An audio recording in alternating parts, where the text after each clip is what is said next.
not done with that. We got 2 words for ya.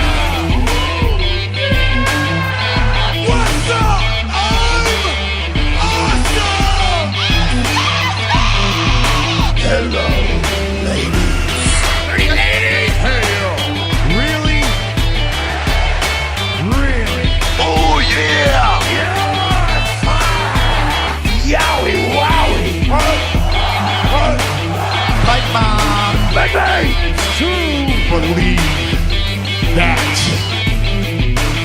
Podcasting has more than one royal family, and we certainly are not in any of them. But we are great. I think we're a great podcast because it's the Two Words Podcast, everybody. Woo. And welcome to the Two Words Podcast, where our 2 words are... Greatest WrestleMania? I think that's the 2 words, greatest WrestleMania, because we just got done watching what I think might have been the greatest WrestleMania of all time. I mean, they did the thing where they kept hyping it up with those words before it ever happened. But yeah. For once, I think it manifested. Yeah, and I think that it's so funny, and we'll get more into it when we, after Hey Yo, but... like, we even said, like, this might be the best WrestleMania of our generation. I think this might be the best WrestleMania of all time. Very possible. I think it's at least in the conversation. It's in the combo, so for sure. it really did live up to its name, XL. So but we're going to talk about that, and we're going to be talking about that almost all day. So so buckle up, buttercups. But first, Hey Yo! Cody Rhodes has trademarked the term Renaissance era, leading to speculation on what the new era might look like. I don't have any idea, though. Like, what could that possibly mean? What are we going back to? Are we all coming out with, like, horses and cod pieces? Well, what I find interesting about that... I'm taken aback by the words of CM Punk. What I find interesting is that it's Cody Rhodes that actually filed it. It's not WWE that filed it. Yeah. Was he trying to get ahead of things and coin the term? And that's why Michael Cole's been all like, it's the Triple H era. Yeah. Which I think is really interesting. Them to, and again, we don't want to get too ahead of ourselves, but like, I'm very interested in what that means for Cody Rhodes, not really, the product as a whole, but like, for Cody Rhodes and what Cody Rhodes is doing, moving forward. I have not gotten a chance to watch last night's Raw, and I'm assuming he did not bring back the winged eagle. It did not happen. I expected it to happen. I kind of thought it might, but it did not. So I don't know. But on last night, speaking of last night's show, Hey Yo, I'll let you do 2 after I do 2. Oh, okay. I'm just that was one. the next one. Yeah, it was one. Speaking of it, last night confirmed that Sheamus is coming back. Yeah. Vignettes for Sheamus's return started showing on the April 8th edition of Monday Night Raw. Could this mean something big for the Celtic Warrior? Because you don't normally go through the process of doing vignettes for a guy who's just going to kind of show up, unless you're Wade Barrett or Kane or Chris Jericho or any of the last 9 or 10 guys they've done vignettes for. But still, no, he's still champion caliber. As long as he just doesn't come back and get put in a tag team with Drew again. Yeah, we just need him with the Foreigners. That's what you do. There's for a while there that really was the thing. Hey, we're just going to put Foreigners in tag teams together. Mm-hmm. Yeah, that was strange. And we'll call them something else, but that's the Outsiders is really what they were. The not Americans. I don't know. But no, I think that would be cool to see Sheamus kind of come back and be, because I feel like Sheamus has always been champion caliber, but we've never gotten real champion Sheamus. Like, he's been champion, but his championship runs were nothing spectacular. Yeah, I know he's been champion and they were probably good, but not good enough to be memorable because I can't think of them. Because I know, like, there was one time I was looking back through the year of something and I was like, Sheamus was WWE champion for like 2 weeks. Right. You know, he beat Daniel Bryan for the world heavyweight title in 17 seconds. That was kind of cool. But Nobody liked it. I'd like to see like a really long tenured championship run. Which I say that after we just get done having a champion that was champion for almost 2,000 days. Nah, in my mind, a long tenured could be 6 months. That's enough of a time. I think for 3 me. months. I think even 3 months. You know, months would be get him the championship and have him walking into SummerSlam Next to the world big heavyweight yeah. champion or something like that. I think it's reasonable. I agree. All right. Hey, yo. WWE is on a world tour this year. So, with the exception of the main four, Royal Rumble, Mania, SummerSlam, and likely Survivor Series, it appears that every other PLE this year that's at least been announced is not in America. Gosh. Of course, we had Elimination Chamber in Perth, Australia last month, or in February. Gosh, that was a long time ago already. And at WrestleMania, we saw an ad for Backlash, which is going to be in France. But following that, we're going to have the King and Queen of the Ring in Saudi Arabia, which, you know, we always have the Saudi Arabia thing. But then we're going to see in June Clash at the Castle return in Glasgow, Scotland. July is Money in the Bank, and that's going to just be slightly out of the country in Ontario, Canada. And then at the end of August, we'll see WWE Bash in Berlin to be held in Tokyo, Japan. I'm sorry, Berlin, Germany. I read that wrong. There was a small part of me that was like, I think he's telling the truth. I don't think he's making a joke.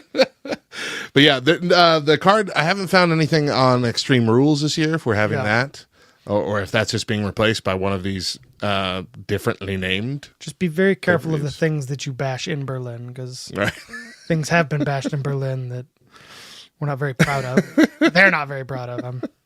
And then you want me to do another one? Hey, yo, new White Rabbit just dropped. Sorry. Amazing. If you caught the Bray Wyatt Becoming Immortal documentary, which was, have you watched it yet? I have not got an opportunity. I'm behind. It's so good, man. So I'm going to spoil something for you then, unless you already knew it. At the very end of that documentary, like after credits and everything, we see Bray Wyatt's lamp, like it cuts to it when the little chop cuts, glitch cuts.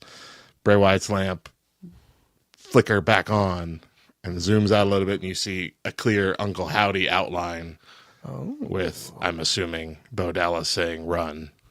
And then it cuts, like the Bray Wyatt stuff does. Well, it appears they're already dropping clues as of the Raw after Mania.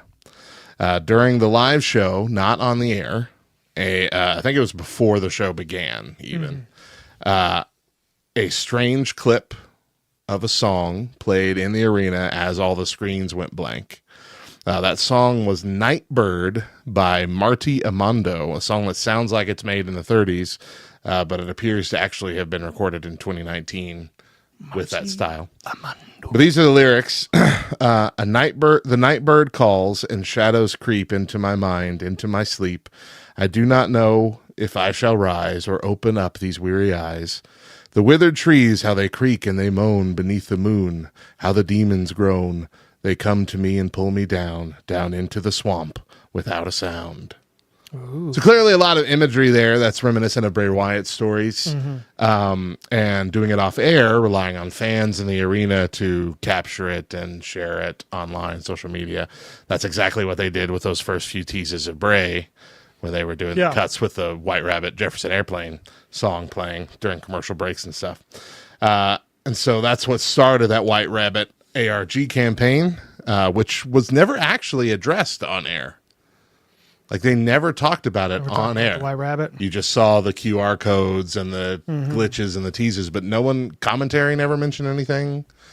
Nothing. Like, it was great. The first bit that we got was the last bit where Extreme Rules kept going after the copyright card came on, and Michael Cole's like, Corey, are we still on the air? And that was it. That's the only weird thing that they alluded to. And so it was entirely Easter eggs. So I'm assuming we are now in the Nightbird ARG campaign.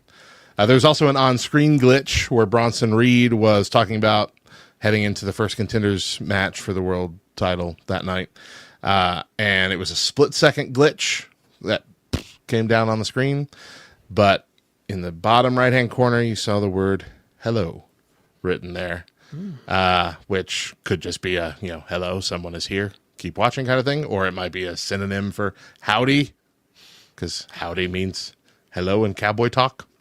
But either way, this is fun. I love the White Rabbit story and the payoff.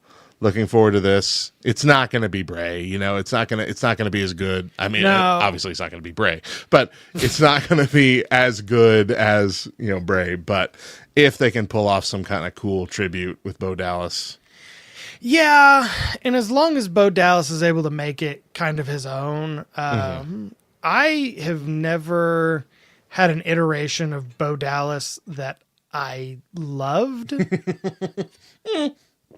No, come on.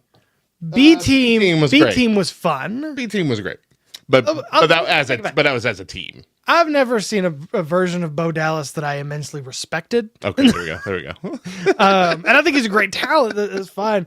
I remember seeing Bo Dallas. I don't know if I've told this story before, but he came out at like a live show that we went to in Lubbock.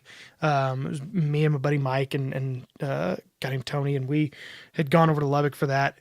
And I don't remember who he wrestled, but it was supposed to be like showcasing his talent. It's like, this guy is not fun.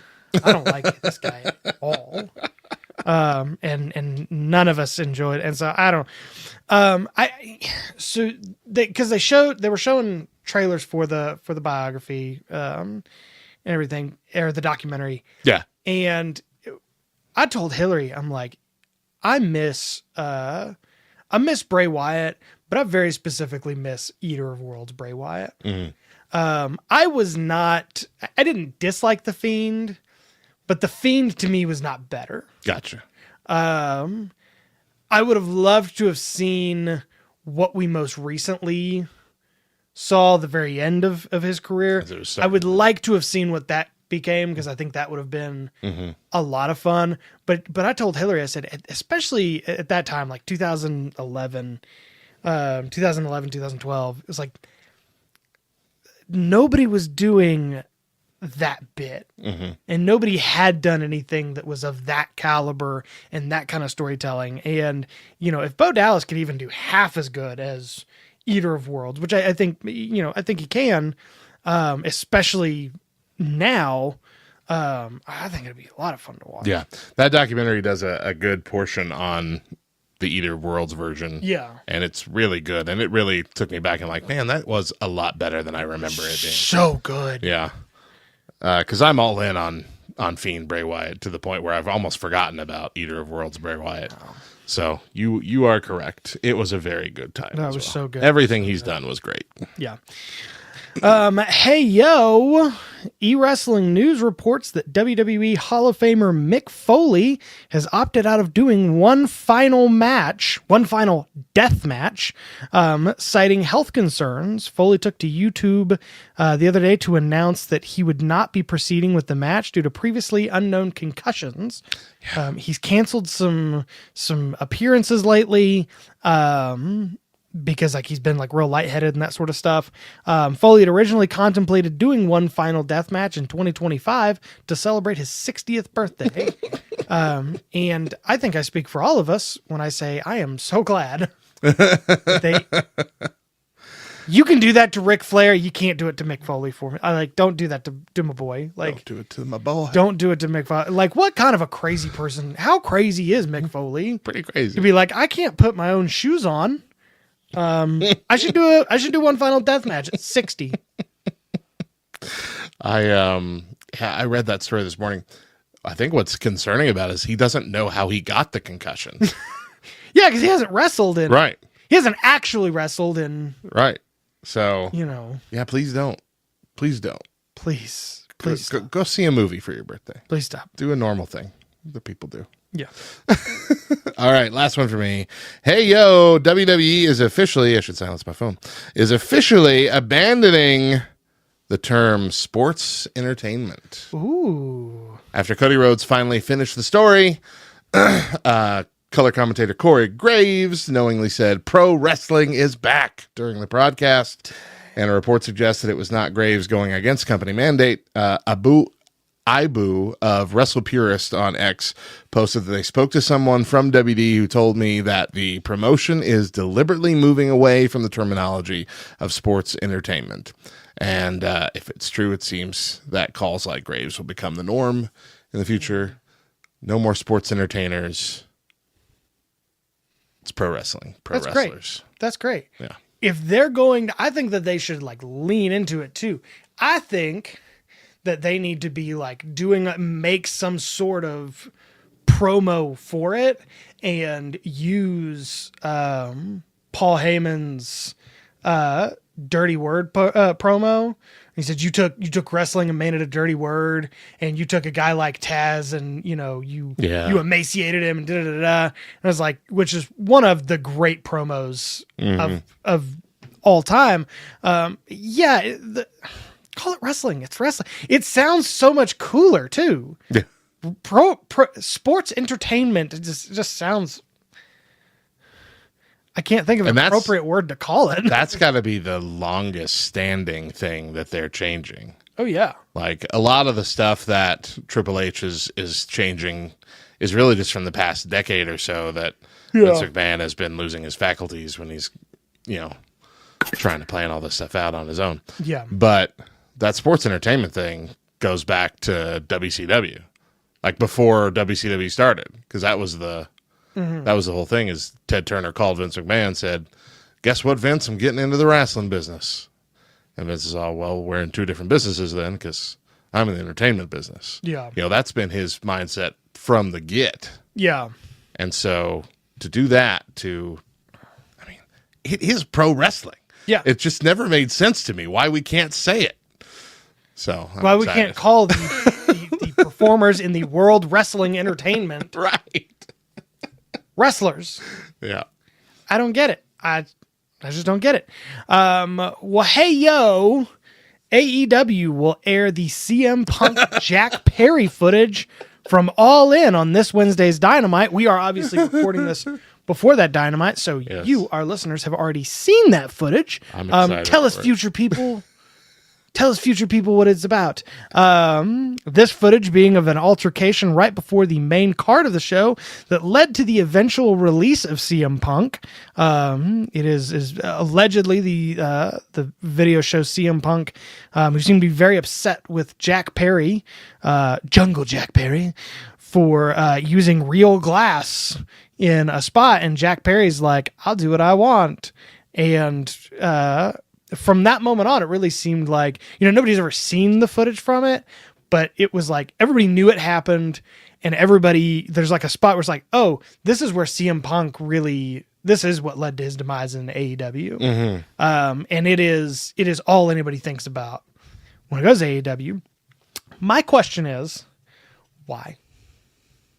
Well, Why? CM Punk had that interview on MMA, whatever it's called, where he laid it out with his side of the story, and he laid it out in a way that heavily favors CM Punk. Of course. Where he's just like, he almost came off as like, I was calm as can be, and just everybody lost their minds trying to do this spot. And I am 100% sure that footage is going to be of CM Punk losing his ever-loving mind on everybody. Even if there is footage of Jungle Jack Perry looking bad. Right. CM Punk is not going to look good at all.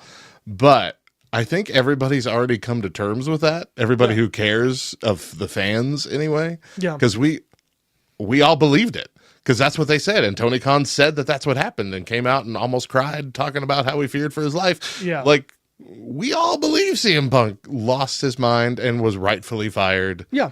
And even when he came back to WWE, we're like, all right, let's see how long this lasts.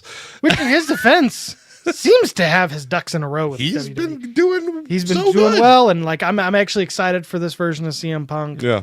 I do have a theory about it though. Yeah. Because like it might just be, hey, this is dumb. Why are we showing this? Just for sour grapes' sake. Or it could be moving us in a very interesting direction because if you looked at all of the Cody Rhodes vignettes and all the promo stuff, showed a lot of AEW wrestlers and made a heavily mentioned his journey from the WWE coming back to the WWE. And so with trips, it's what the TikTokers call them, trips. Like one TikToker calls them that. Trippy P. Trips. Trips. Like we're best friends. His real friends call them hunts, but whatever. Like the ketchup. Like the ketchup. This bit's going on real long. But not intentionally. It could be maybe we're setting up for some sort of cross-brand promotional stuff because Triple H has kind of always seemed open to that idea, you know, if you can do it right. Now, do I think that Tony Khan is a crazy person? Yes. Absolutely. 1000%. I don't of stable individuals, I think him not to be one, but to add to that then, I just read a comment from Nick Khan that was taken over the weekend, I think. they're not related, right? They're not related. Okay, I didn't think so. Where he basically said that they are open to he didn't name drop AEW specifically. Yeah. Open to more collaboration with other promotions, which we've seen a little bit of with TNA. Yeah. We had their Knockouts champion come and be in the Rumble. We had Twice. Right. Happened twice. Right. Well, I mean, the first one was WWE alum. The And second it one was was a little bit more meaningful. Yeah. But we also had Shayna Baszler go over to Bloodsport Yeah. over the WrestleMania weekend. Wrestled a woman named Ivana Slamovich. But anyway, Russian. They said that's a thing that is on the table now. A little bit more cross promotional stuff. If there was, like, if we completely swerved the Monday Night Wars kind of thing with WCW and WWF, and we're like, yeah, okay, let's have some fun together every now and All then. be good. Every fan in existence would lose their mind with joy. It'd be Right? so much fun. Having even a Forbidden Door-esque pay-per-view every year, Yeah. doing some dream matches between the two with a little bit of build-up on both shows for that month. Make that Survivor Series. Yeah, it's Survivor Series. Why are we not doing I was just thinking. I was like, just make a Survivor Series. That would make so much money Survivor for everybody. Series sucks. Yeah, And they it doesn't never know have what to do to. with Survivor Series. And it doesn't have to. But it sucks now, and it doesn't have to. It could be great. That would be awesome. I'm so can pumped. dream. I'd be so pumped. We could But all we have now is moving our attention towards what might be the greatest WrestleMania of all time. We just came off of a whirlwind weekend, WrestleMania 40 there in Philadelphia, and I think we're just going to spend the next 20 minutes talking about that. Like, we're not even going to do a middle segment. I just told Matt, I'm like, there's too much. Too much to talk about. There's too many things that we have to say. So we had WrestleMania 40. What are your initial thoughts?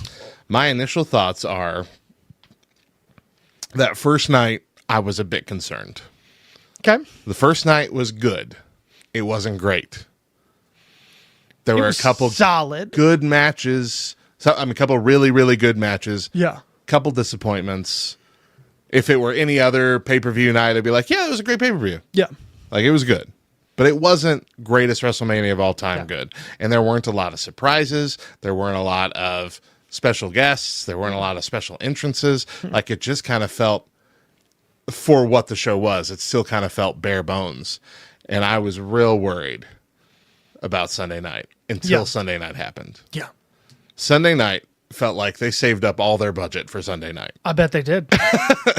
And it was, every note was hit perfectly. Every match was done perfectly. I think the right people won in every situation. All the special guests, the special referee, Bubba Ray Dudley popping up, all that, all these things that we didn't even expect or know was going to happen.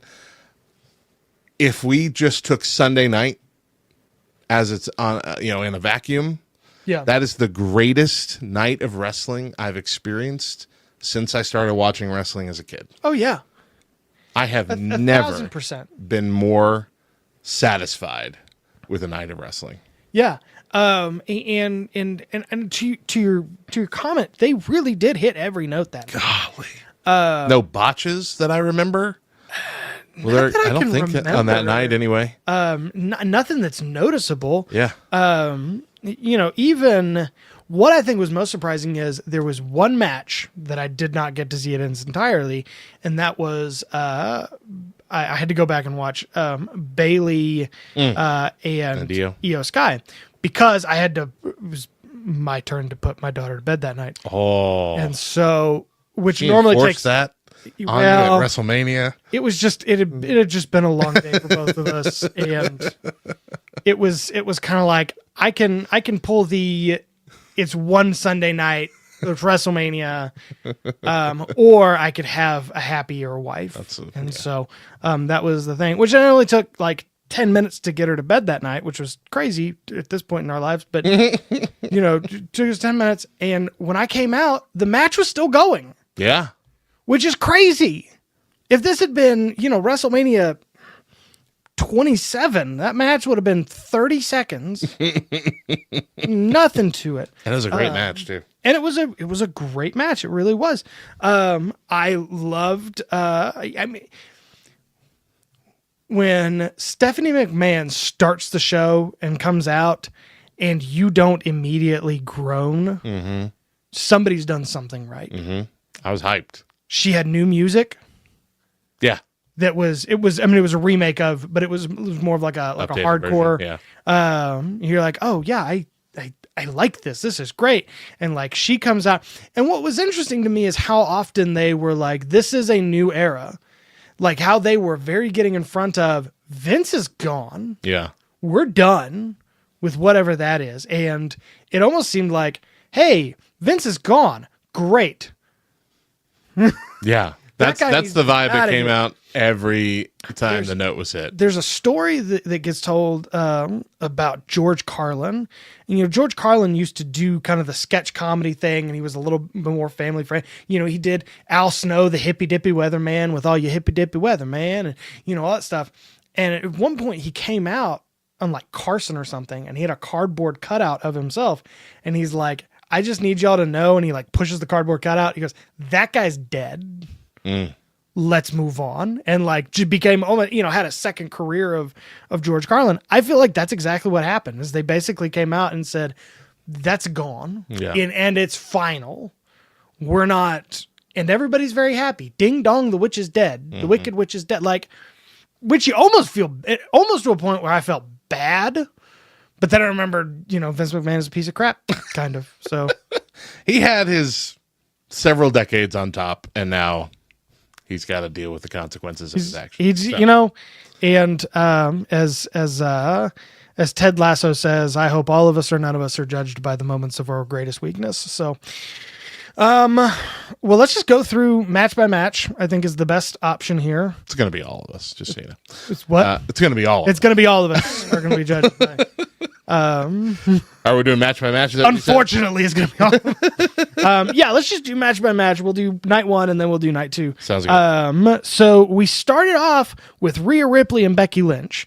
I thought this was a great match. I kind of thought it was hilarious that Becky Lynch came out dressed as Santa and there was somebody with a sign that said Santa deserved it. Santa deserved it. I think in Philadelphia that was great because she walked out and I'm like, why is she dressed like Mrs. Claus? See, I don't know why, but I didn't catch the Santa Claus in it. A lot of people did. It was like, it was like red. Yeah, I just didn't think. I didn't think she looks like Santa. I just thought another weird outfit. And I was like, this is weird. And then my buddy Kevin was like, oh yeah, you have to hear this story about Santa Claus getting pelted in. Oh right. In Philadelphia. I remember that. Back in like the 80s or whatever. Yeah. I thought that Jim Gaffigan had a bit about that. Too. Yeah. He brought it up. Yeah. And then got booed because of it. Like, you don't bring that up. Don't bring that up. I thought it was a solid opener to the show. I really thought that Becky was coming away with this one though. This was the one match I was very surprised didn't go the way that it went. Nah, I was 100% it's going to be Ray. Ray is the hottest thing going right now in the women's division. Yeah. Everybody loves her. It's impossible to make her the heel that she needs to be because she's loved so much by the fans. It's rare that you get that kind of fan support. Like, nobody boos her. Nobody boos her. Even when she's insulting the crowd and the city, they're just all, ha ha, Ray. I get it, but I don't get it as much as everybody else does, I guess. I love it. I'm all in. I don't dislike Ray, like, by any means, not dislike Rhea Ripley, but I'm just kind of like, yeah, she's 9 feet tall. She could probably bench press me. I get it. Like, it's I thought the match was good. It was a good opener to night one. I think you could tell that Becky Lynch had been sick all week. Yeah. Because I feel like it was just a little slower than it should have been. Yeah. But knowing that, you can give it a little bit of grace. It was still a really good match. Yeah. Yeah. And I know you're not supposed to talk about this, but she is so much smaller than she used to be. Yeah. And it's weird for me. Yeah. Because she's also still very strong. Yeah. Like, you can tell she's still very strong, which is like, you're just so much smaller, and I don't know why that's weird to me. But, whatever. Yeah. Moving on to the 6-man tag ladder match. I don't have all the names written down, but it was Yeah, go ahead. The Awesome Truth and A-Town Down Under defeated the Judgment Day, DIY, the New Day, and the New Catch Republic. So, I didn't know New Catch Republic was this athletic. Like, I knew that Pete Dunne was good, but they're doing all these like crazy moonsaults off the ladder and out of the ring, and like it was kind of cool to see that.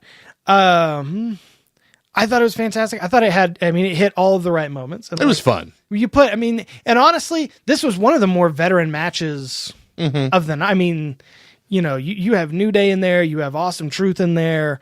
Even Judgment Day is still pretty relevant, or pretty older than, say, A-Town Down and other guys.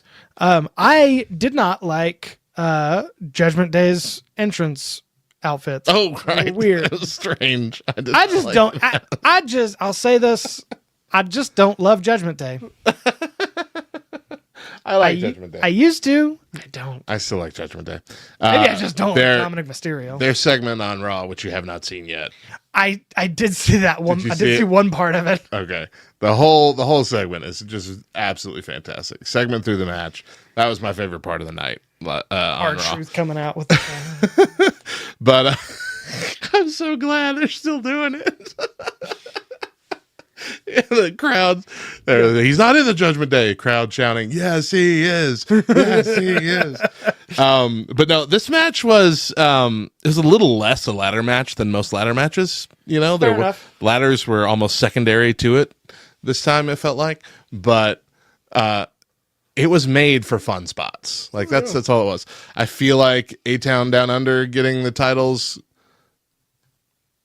had very little excitement to it in the moment, almost like he wasn't actually supposed to be able to get it, and like nobody came and stopped him. It was like, okay, I guess, okay, we won. Like that's what it felt like, but like there was no. It's just like, okay, they got him. Go move on to the next one. Yeah. But the one spot in there where DIY and Awesome Truth are like talking like, you go get those and we'll get these. Yeah. That was great. Oh, fantastic. And I would have loved it if it just, that's the end of it. Yeah. They're like, oh, that was quick. Okay, we figured it out. But no, it was great. But I really, really, really love that R-Truth got to be the one to win the Raw Championship titles. He deserves a WrestleMania win, to be the one to do it. Like, that warmed my heart. That was my favorite moment of night one. I just wrote into my notes, protect R-Truth. Yes, at all costs. And like him going in and pinning somebody, like yeah, he tried to pin. They had the interview after the match, and Miz is like, "Why were you trying to go for the pin?" And R-Truth just goes, "One." Like I won the I won the match. I don't know what to tell you, good. man. To me, never gets old. moving on to what I think, honestly, and this might be saying something, is my pick for worst match of Mania. And it was LWO versus Dominic Mysterio and Santos Escobar. And I say that I don't think there were any bad matches. So to say like the worst match, it's kind of like, yes, the truth is the best policy, but or honesty is the best policy, but by default, lying is the second best. I think that like it's okay to be the worst match. That somebody's got to have it, Right. And I think this was it. It was not the best match, not the worst match of all time. I don't love Dominic Mysterio. I don't think he is compelling by any stretch of the imagination. I think that might make him more compelling is the fact that he's not compelling. But, here we are. I don't know. What did you think of this match? The match itself was fine. This was the one thing that I was convinced on something was going to happen, and then it didn't happen. Yeah. Because leading up to this match in the shows prior, it's like, okay, we're going to have a match, Rey Mysterio says, and here's my partner, Dragon Lee. Yeah. And you see this look on Carlito's face, who's like, oh, okay. Like he thought it was going to be him. And then the next week, Dragon Lee has been beaten up in the back, and Carlito is the one to find him, saying, I don't know who did it, I don't know, but making him look real guilty, like he was the one who did it. And then you see it's Andrade that's going to replace him. And Carlito's like, oh, Andrade's replacing. It's just them three in the scene.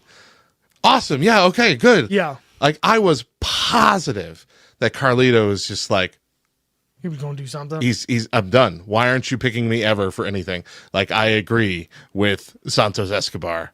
Like, you're the problem, Ray. I expected that to happen. And instead, we got two football players in WrestleMania, Rey Mysterio swag.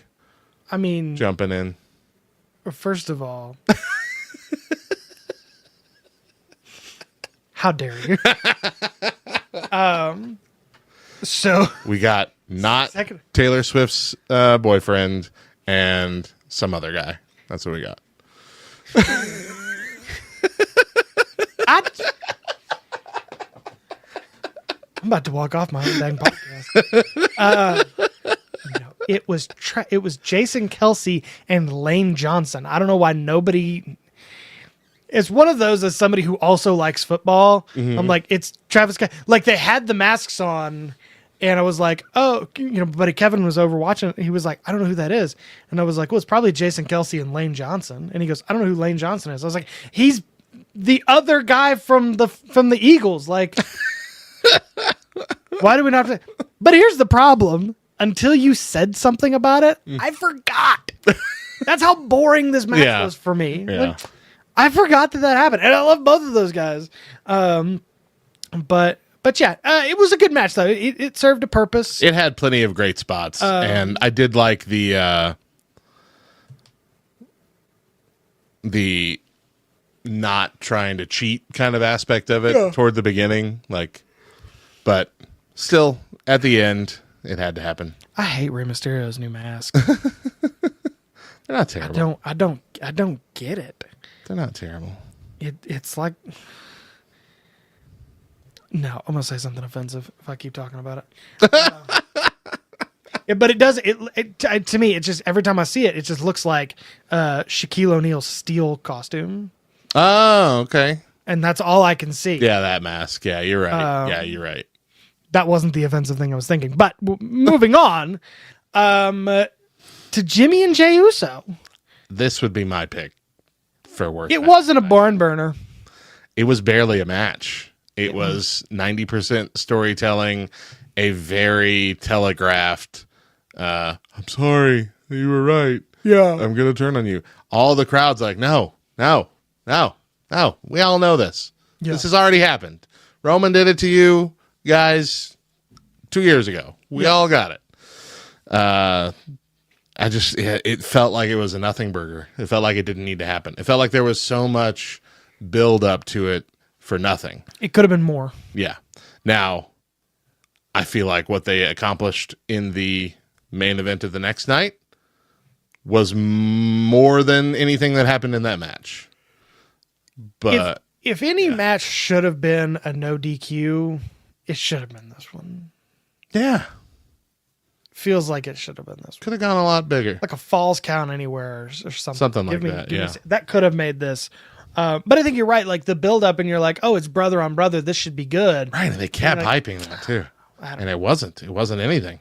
Most people, this is their pick for worst match. Yeah. Of the two nights. Like they were hyping that this was only the third time in history that actual brothers have gone face to face. I think so. And it was immediately the worst of the three.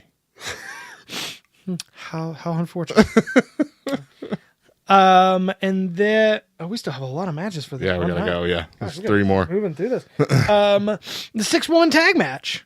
Bianca Belair, Jade Cargill, and Naomi against Damage Control. I saw this match going differently.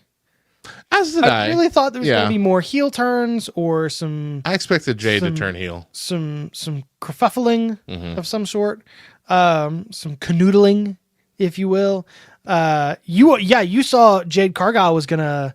You thought she was gonna. I thought, she was gonna turn. I thought Bailey was gonna come in and mess it up for the Mess it up, control. yeah. But we both assumed something that bigger was going to happen, and it was just it was an okay match. Yeah, still a good match. Still a great match. It was a good I think short it showcase. Really showed off the strength of Jade Cargill, and Maybe not enough. Could have been longer. I mean, yeah, but it was all right. I don't know. I don't. I think they need to work on Jade Cargill's ring attire because I don't love it. Yeah.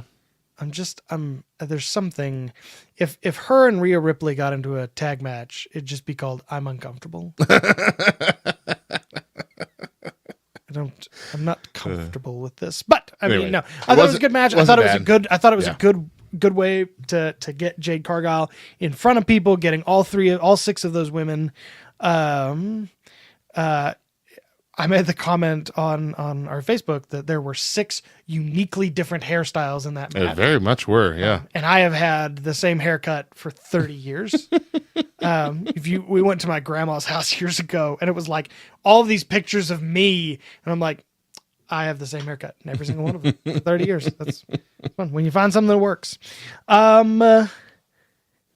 Gunther versus Sami Zayn. Intercontinental. Not as impressed as I thought it was going to be. Really? I mean, it wasn't the best, but this I saw going very differently. I could not believe that they let Sammy run away with this. they didn't run away with it. Well, but walk away with it. Decimated for a while. It was the whole thing about, but he's got it. He's got it in him. It's heart of a champion.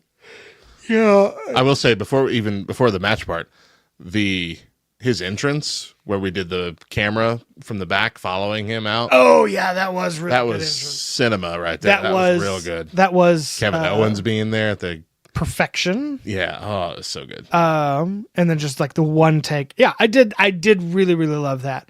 But what's next for Gunther? That's a good question. He might still be in the Intercontinental for a little bit, but maybe not winning it back. I think going after the. But eventually, I think him and Cody Rhodes could do. Oh, you think it could be a Cody thing for now? I think it could be. I don't see him winning anytime soon, but I think him versus Cody Rhodes, I think would be pretty fun. This was another one of those. I made a comment on social media that skinny Gunther looks like he bullied fat Gunther, which he probably did. I mean, the inner monologue of husky Gunther probably bullied husky Gunther a lot, as it does for all of us. But yeah, I don't know. I thought it was good, but it could have been better to me. It could have gone a lot different. I think it did a good job of getting the crowd at least a little bit more hyped getting into the main event for that night. I don't think it made Gunther. I don't think it made Sami Zayn look strong as it made Gunther look weak. That And I don't like might be that. a good, might be a good observation. But who knows? But we'll see. It had to happen eventually. But it was good moving into the main event of that night, which was Rhodes and Rollins versus Rock and Reigns. This went exactly the way I thought it was going. It went the way everybody expected it to, which is why I don't think the crowd went super nuts because, one, they were freezing to death. Yeah. And it had been a long night. But also, it's like everybody knew how it was going to end. And so we're not going to cheer super hard of, come on, Cody and Seth, you got to do it, because we know they're going to lose. We kind of want them to lose because we want tomorrow night to be nuts. And so the crowd kind of felt a little dead. I think that took away from it a bit.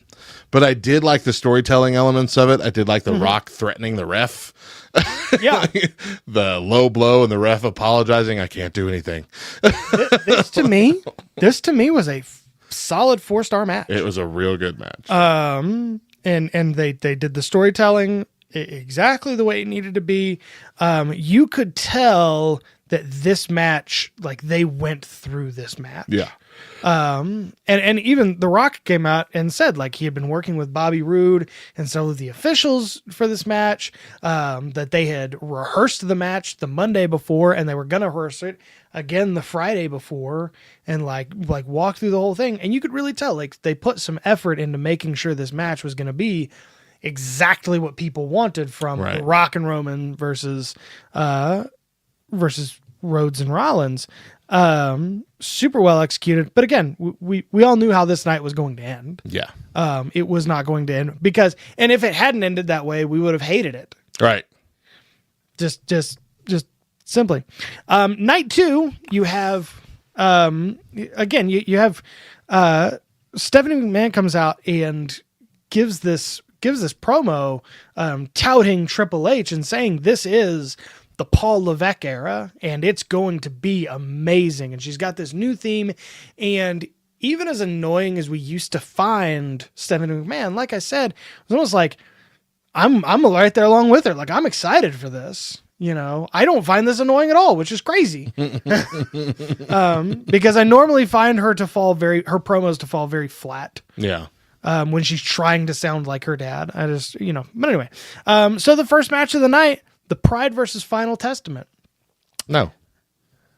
Was it not? First match of the night was it was Rollins and McIntyre. Sorry, my notes are sorry, they're all kind of close together. Rollins and McIntyre, loved their entrances. Such a good entrance for Seth there. The what were they called? The Mama's Parade or something like that? Yeah. That was great. Yeah, I thought that was great. Drew's was good too. Drew's with all the guys with the swords. Well, all the swords and the things. I just really, for me, it's kind of like this almost felt like a Vince McMahon entrance because it was like, well, what is he, Scottish? Okay, we're gonna do the Braveheart thing. Right. Why are we talking about this? We always do the Braveheart thing for every guy who's not from America. They put a kilt on. What are we talking about? Why are we even planning that? Just call the bagpipers. We're doing the Braveheart thing. But it was good. It was great. Again, Rollins comes out and he looks crazy, ridiculous. But again, I thought this was a very technically sound match. It was good. It was real good. Told a really good story. Seth, obviously injured, favoring the knee and all that kind of stuff, was bruised from last night. His storyline in this was just beautifully done. Like, he played this off so well, and how much it hurt him every time he pulled off a big match move on Drew. It was painful to watch, but in the best way, Yeah. Golly. It was the best way to take the title off of Seth, because it was like, oh, okay, well, he's injured. Obviously, this doesn't. He's injured and already wrestled in WrestleMania. The problem that you had that we talked about with Gunther and Sammy, it's like, oh, this just made Gunther look weak. This didn't have to make Seth look weak, right? Which was important. And then you have the cash in at the end. Gosh, it was so good. Great cash in. You had great storytelling with CM Punk. Because he's sitting up there, he wins it, and then he just goes and he's in CM Punk's face with it. CM Punk loses it and beats him up. I sent you, I don't know if you saw the TikTok I sent you, but I sent you a TikTok of this lady replaying it, watching it, yelling at Drew McIntyre saying, all you had to do was leave. All you had to do was take the belt and leave. Get out of there. I told you, you're so stupid, Drew. Well, it was like CM Punk starts taking off the arm brace. Yeah. And I told Hillary, I'm like, I'm beginning to think that he was never injured in the first At all? No, I don't think so. He would have won. Wait a minute. You mean that brace wasn't needed? Are you kidding me? That's funny. But no, it was really great. Okay, now moving on to the Pride and Final Testament. So I think I said it. I made a meme about it. I think Final Testament is so much better than Judgment Day, and it's not even close in my opinion. I do like Final Testament. I need more of them though before I can make that. I love Karrion Kross. I love AOP. It was great. Bubba Ray Dudley was a great addition, but let's just lay it all out there. The best part of this match was Snoop Dogg on commentary. 100%. There was nothing better about it. I groaned when he was getting on commentary, and then I was pleasantly surprised to be proven wrong at how freaking funny he was that entire match.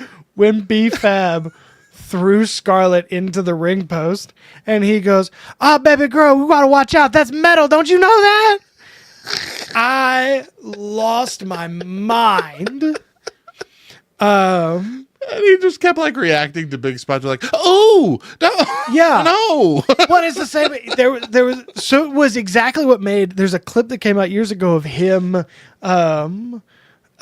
commentating on like animal documentaries and like wildlife documentaries, and it's the same thing. It's like this cheetah chasing, something. It's like get out of there! Come on, run, N-word, run! Like it was awesome. There was a moment when the Pride tried to put Karrion Kross on a table and the table buckled. That's right. So they had to get a new table. Yeah. But Bubba Ray, helping out the Pride and doing the 3D thing. That reminds me, we didn't even talk about how crap the ladders were in the ladder match that first night. Oh, they were flimsy. Like Damien was climbing up and one of the refs was trying to grab his leg, say, "Don't climb up that one. It's busted on the other side." Not good. Then it nearly collapsed when the other guy ran up there. I don't remember who it was now. But they were terrible. Tables though, for the tables edition for this match was it was wonderful. The spot with Bubba Ray toward the end, when Bubba Ray was like cornered, and he pulled out his glasses and put them on. And he starts doing the whole Bubba. It's like, it's exactly what we great. needed. Again, this was when we start talking about Cody Rhodes trademarking Renaissance era. This is what I feel like. Right.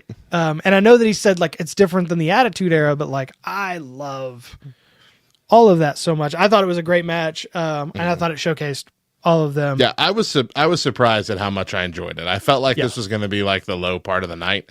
I honestly couldn't tell you what the low part of the night was for night 2. I don't know. I don't either. It was all real good. It was all very, very, very good. So moving on next, the LA Knight versus AJ Styles. Before we even get into this match, I have never wanted to write strongly worded emails to people, but Corey Graves deserves one. And I love you, Corey. Let's look into the camera. Corey Graves, I have always enjoyed your commentary. I enjoy watching footage of you wrestling. I hope that someday, you can get past your medical clearance and wrestle again. But you ruined a commentary moment, and I'm going to let you in on that. They're moving into the match, and Michael Cole says, LA Knight won a Slammy for catchphrase of the year. And Pat McAfee goes, LA Knight won catchphrase of the year? Setting Michael Cole up to say, yeah. And Corey Graves just starts talking about nothing. Just interrupts him. No, I'm going to talk over you, Pat. No fun moments for you. No fun moments. No, you set up the joke so perfectly. Oh! By the Great way, technical. I've got my daughter saying yeah now. Yeah, it's the best. We've been doing it all. Oh, it's the best. It was a great technical match. Mm-hmm. I thought it was a fantastic match. I think LA Knight came out looking real strong. Perfect. Yeah. I think I want him to have some sort of title on him soon. Very, very much so. Mid card's fine, but he needs to be a champion somehow. He would be such a good Intercontinental Champion. Yeah. He might bring Sounds legitimacy to the U.S. title. Well, I'd say that. But like he would be a great mid card title. Yeah. I was very afraid they were going to make him lose this match, though. Me too. I was so very worried about that. But they didn't. AJ Styles has a new theme.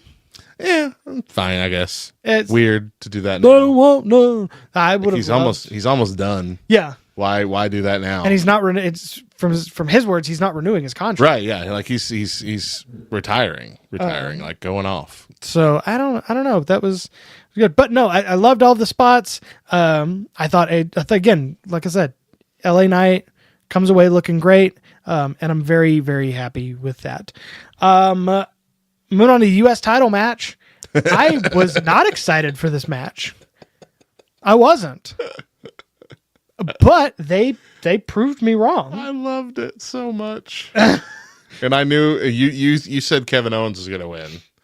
That was your prediction. Yeah. I knew Logan Paul was going to win. I knew they were going to pull off something else for him. And I loved that they did. I hate Logan Paul so much. Oh, me too. But I love him as United States champion. Me too. Here's the thing. If you told 2009 John, like, hey, you're eventually going to like Logan Paul, I'd be like, you're lying. Because I don't like him now. I don't see the appeal of early YouTube. Like, and one of the things that I told Hillary, I was like, man, if you told all of us who were alive during the early days of YouTube that like this was what Logan Paul, like none of us are surprised. None of us didn't want to see this happen to Logan Paul. Like all the people, all the kids now who are like, oh, let's see Logan Paul get beat up. Like we've been wanting to see this since 2006, y'all. True. Like this is since he did the Japanese forest. Like we've been wanting to beat him up for a long time. And I thought that's what was going to happen. It looked like what was going to happen. And I don't dislike Logan Paul in the ring. I actually like him so much more than I thought I would. Right. But you thought his storyline was up. I just, no, I didn't even really think that. No. The bottom line is you sent me all of your picks and I'm like, I've got to have one or two that are different. Like, and I'm not going to disagree with you on several of these matches. Yeah. Night 2, we were a lot closer than there were a lot of these matches. I'm like, I'm certain. Night 1, we were almost completely opposites. But I really thought like, okay, if it's going to be Kevin Owens' time, like it needs to be Kevin Owens' time. Sure. Again. And I'd have been happy. with any of 3 of these winning. Yeah. Honestly, having Kevin Owens come out with a mirror image of Sami Zayn's entrance was wonderful. Fantastic callback.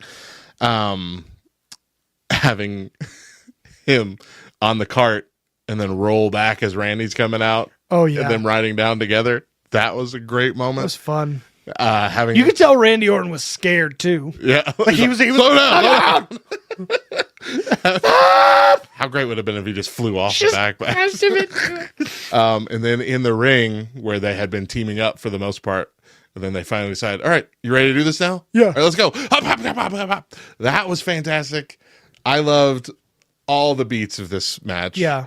Except for the guy in the Prime bottle not being KSI. That was weird. It was that other weird streamer that nobody likes. Yeah, I don't even want to say his name. I don't know anybody. I don't know what you kids are into these days. I thought it was weird having a cart of Prime bottles out there and not a single person used them. Like it would have been at one point. It would have been great, like if during one of the matches, someone would be like, "Hold up, I need to." I'm almost certain there was a spot that somebody grabbed one and drank it, because I remember thinking they were all empty because they flew off so easily. Yeah. But then someone picked one up and opened it and drank it. Yeah. I don't remember where it was, but I remember that spot happening somewhere across the 2 nights. I saw something that was like, if one of these guys in the rings picks up a Prime bottle and drinks out of it, you know that they've replaced all the Prime with water because it's so bad for you. Oh, yeah. It's terrible. It's not a good energy drink. It cannot be good for you. It is just full of potassium. It's not the electrolyte you lose. Yeah. It's refilling you with stuff that you're not losing. It's like potassium and sugar. Well, it's not sugar. Oh, okay. The potassium is what makes it so ungodly sweet. Yeah. Kids love it because, yeah, that's what they want. They just want all the ungodly sweet stuff. Yeah. When you drink that Prime stuff as an adult, if you're liking it, go to the doctor. Because there is something wrong with your tongue or something. It is awful. It's just... It tastes like when you throw up and then you have that flavor in the back of your throat all day? That's what it tastes like. Oh. It's bad. Have you never had any? No. Don't. It's so bad. I've had 4 different flavors because my kids love them, and I'm like, one of these has got to be good. Yeah. No. Side note: when are we gonna do an on-air testing of Ric Flair's mushroom energy drink? Oh, I forgot that existed. Oh man, it's like $40 for 4 of them. Yeah, They're like $10 a can. It's not. Anyway, really good match. I liked it. Yeah, I thought it was. I thought it was a really good match. Coming to Bayley defeating Io Sky for the Women's World Championship. Again, I missed a huge chunk of this, but Bayley's entrance was good. I mean, new song, new title. Yeah, this was, I don't want to go back to like I'm a hugger Bayley, because I think that's going back too far. Like, it was good for its time. Now we're past it. But face Bayley is so much better. And she seems happier. She's in better shape. She looked 10 years younger. Yeah. Just from the previous week's shows. Yeah. At this event. Yeah. Looked real good.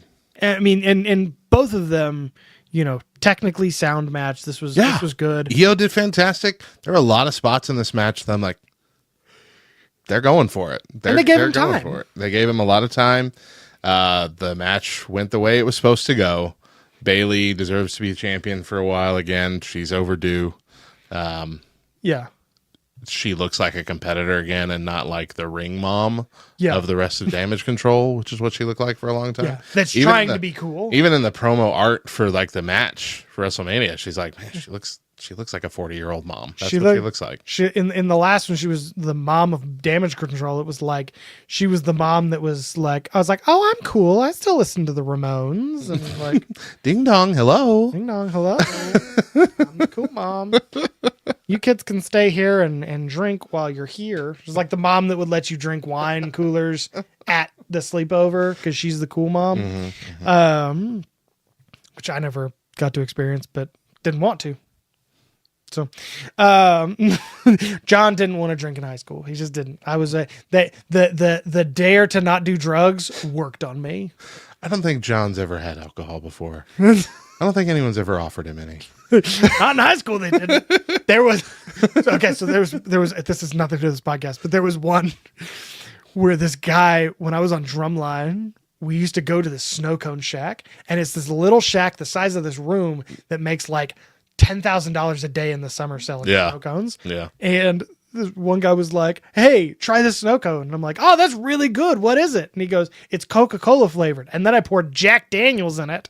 And I'm like, that's what Jack Daniels tastes like? Spoiler alert, it's not. It's not. It was not. Anyway. But no, so all that to be said, I'm going to love whatever this is with Bayley. It's going to be awesome. Yeah. And then finally, match of the dang century. I knew this was going to be good. I knew this was going to be a good match. I did not know that it was going to be this good. And I don't know if Dave Meltzer's rated this one yet, but if he does not rate it as a 5-star match, then it will be assured that Dave Meltzer has no idea what he's talking about. This was an absolute, and it wasn't one of those where it was like, oh, all these spots are fantastic. It's just like, this was a good storytelling match, and the wrestling was good, and the spots that they did worked really, really well. Wasn't a lot of high flying or like, oh my gosh, but it was like, Cody doing the crossroads and then picking him up and doing another one, and then him kicking out of it. It was like, what? Yeah. And then it looked like he was gonna have to, like, all these guys were gonna come out and he was gonna be doing it all by himself. And then, like, everyone just started showing up. It was Avengers Endgame, man. Like, it was on your left, dude. Every time somebody showed up to skew the advantage Roman's way, there was somebody else who came out that had a part of the story at some point or history with somebody and took it off the board. So of course we had the first huge section of the match. It was just Cody and Roman, which I was glad. I was glad we had a full match with them before anybody started interfering. And it was only when they kind of got to the point where Cody is not giving up. Yeah. Like, we're already past the point where Cody lost last time, kind of thing.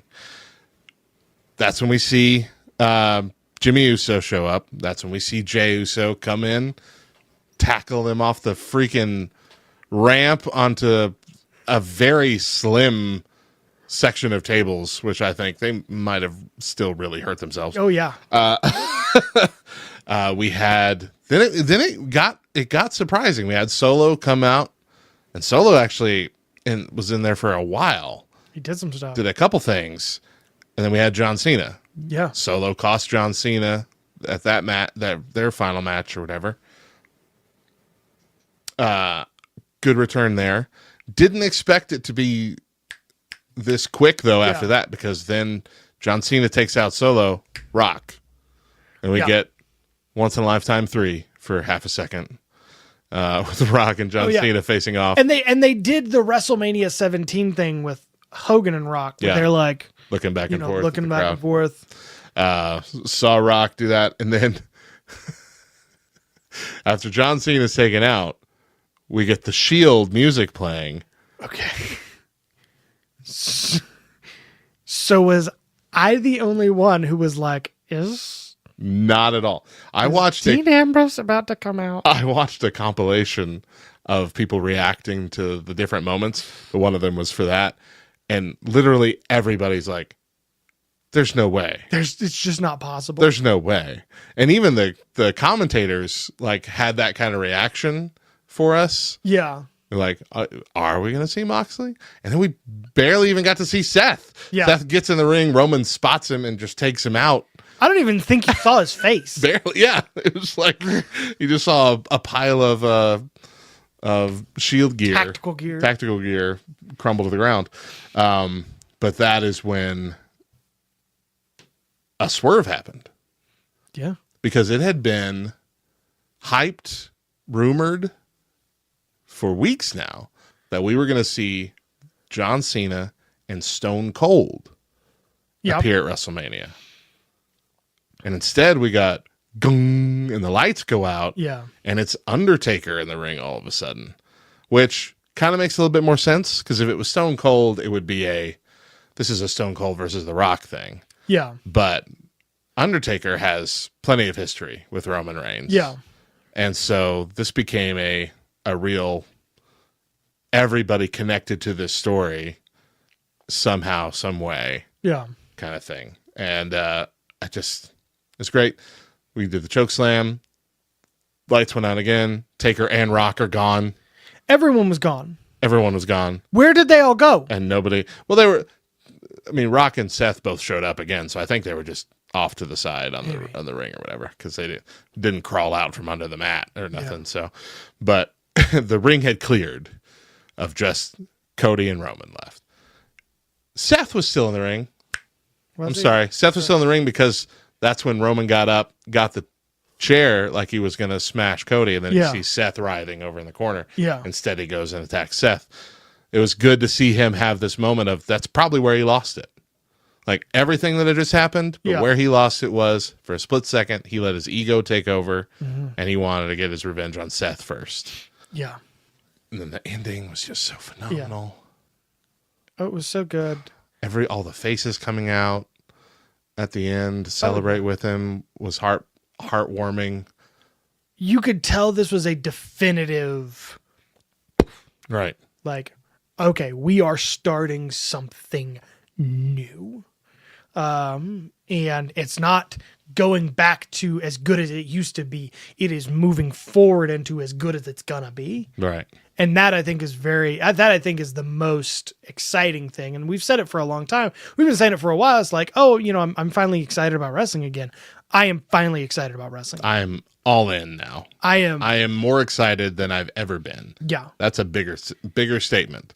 I'm gonna be, if this is as good as I think it's gonna be, if this keeps moving, AEW is out of business in 2 years. Or at least more attuned to TNA Impact. and stuff like that. They're as opposed to being illegitimate. It's a nothing burger. Yeah. I did really love when Solo came in and was doing all this stuff, and he kept going, finish it. And Roman kept going, I'm trying. I know. All right. I know. Okay. I'm trying. You do this. Did you see the fan clip of Roman and Heyman as they're leaving? Yeah. Stopping up on the stage and they're just hugging each other. I'm like, good. That's a nice moment. Yeah, no, you could tell this was good for Roman. It's either a nice moment or it's like, they beat me, Paul. How could they do this to me? They're abandoning me. How could they do this to the tribal chief? I did. So, and finally, I think the last thing, night one, Pat McAfee said something about, Roman Reigns battling leukemia. Yeah. And one of the guys interviewing afterwards on that night was like, "Oh, Pat McAfee said on commentary that you're currently battling leukemia. Like, do you want to expound on that?" And Roman Reigns, you could tell, was trying his best not to be like, "Yeah, you get cancer for life, dude." Like, it was because if it was me, I know I would have made the Mitch Hedberg joke. Like, I used to have cancer. I still have cancer, but I used to too. I still do, but I used to too. And that was kind of his whole thing. It was like, I mean, I'm taking oral chemotherapy forever for the rest of my life. Yeah. So, How about the awkwardness of that press conference at the beginning with Roman? He was like, get out. Get out. No. I'm not playing with you. Use your feet. Yeah. Use your feet. Walk on out. Listen, I'm doing this for you guys, man. Uncomfortable. The whole first bit, not even that, but starting with Paul Heyman. Did you not hear that the questions are supposed to be for your tribal chief? Yeah. Ask it again. But it was perfect. It was perfect still. Yeah. So no, I loved it. I'm very excited. And I don't think we're going to, next year's going to be crazy if it tops it.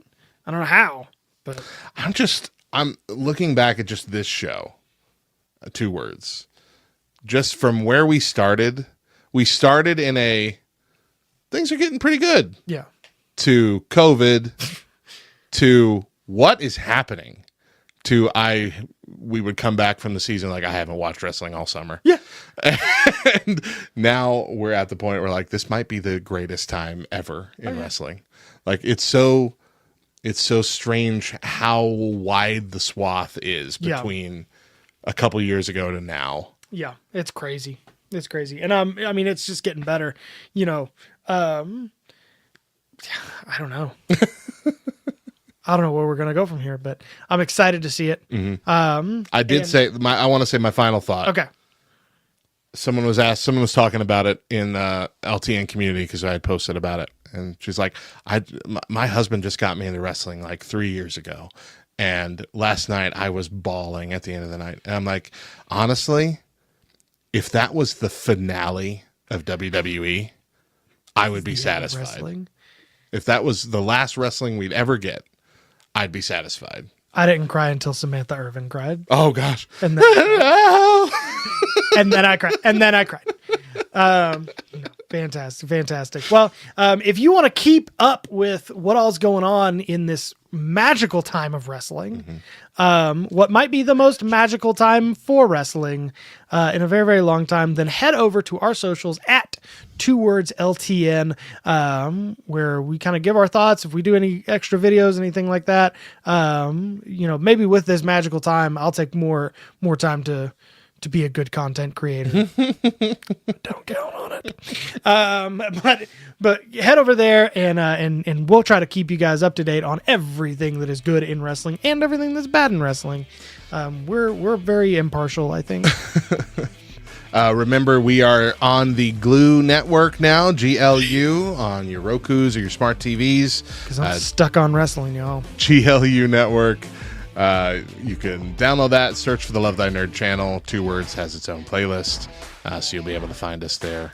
Also on smartphones now, I think. Yeah, it's going to be the best. It's going to be the best. Well, but other than that, we'll be back in a couple of weeks with even more. So until then, my name's John, his name's Matt, and if you're not down with that, we got 2 words for you. Goodbye. Holy crap.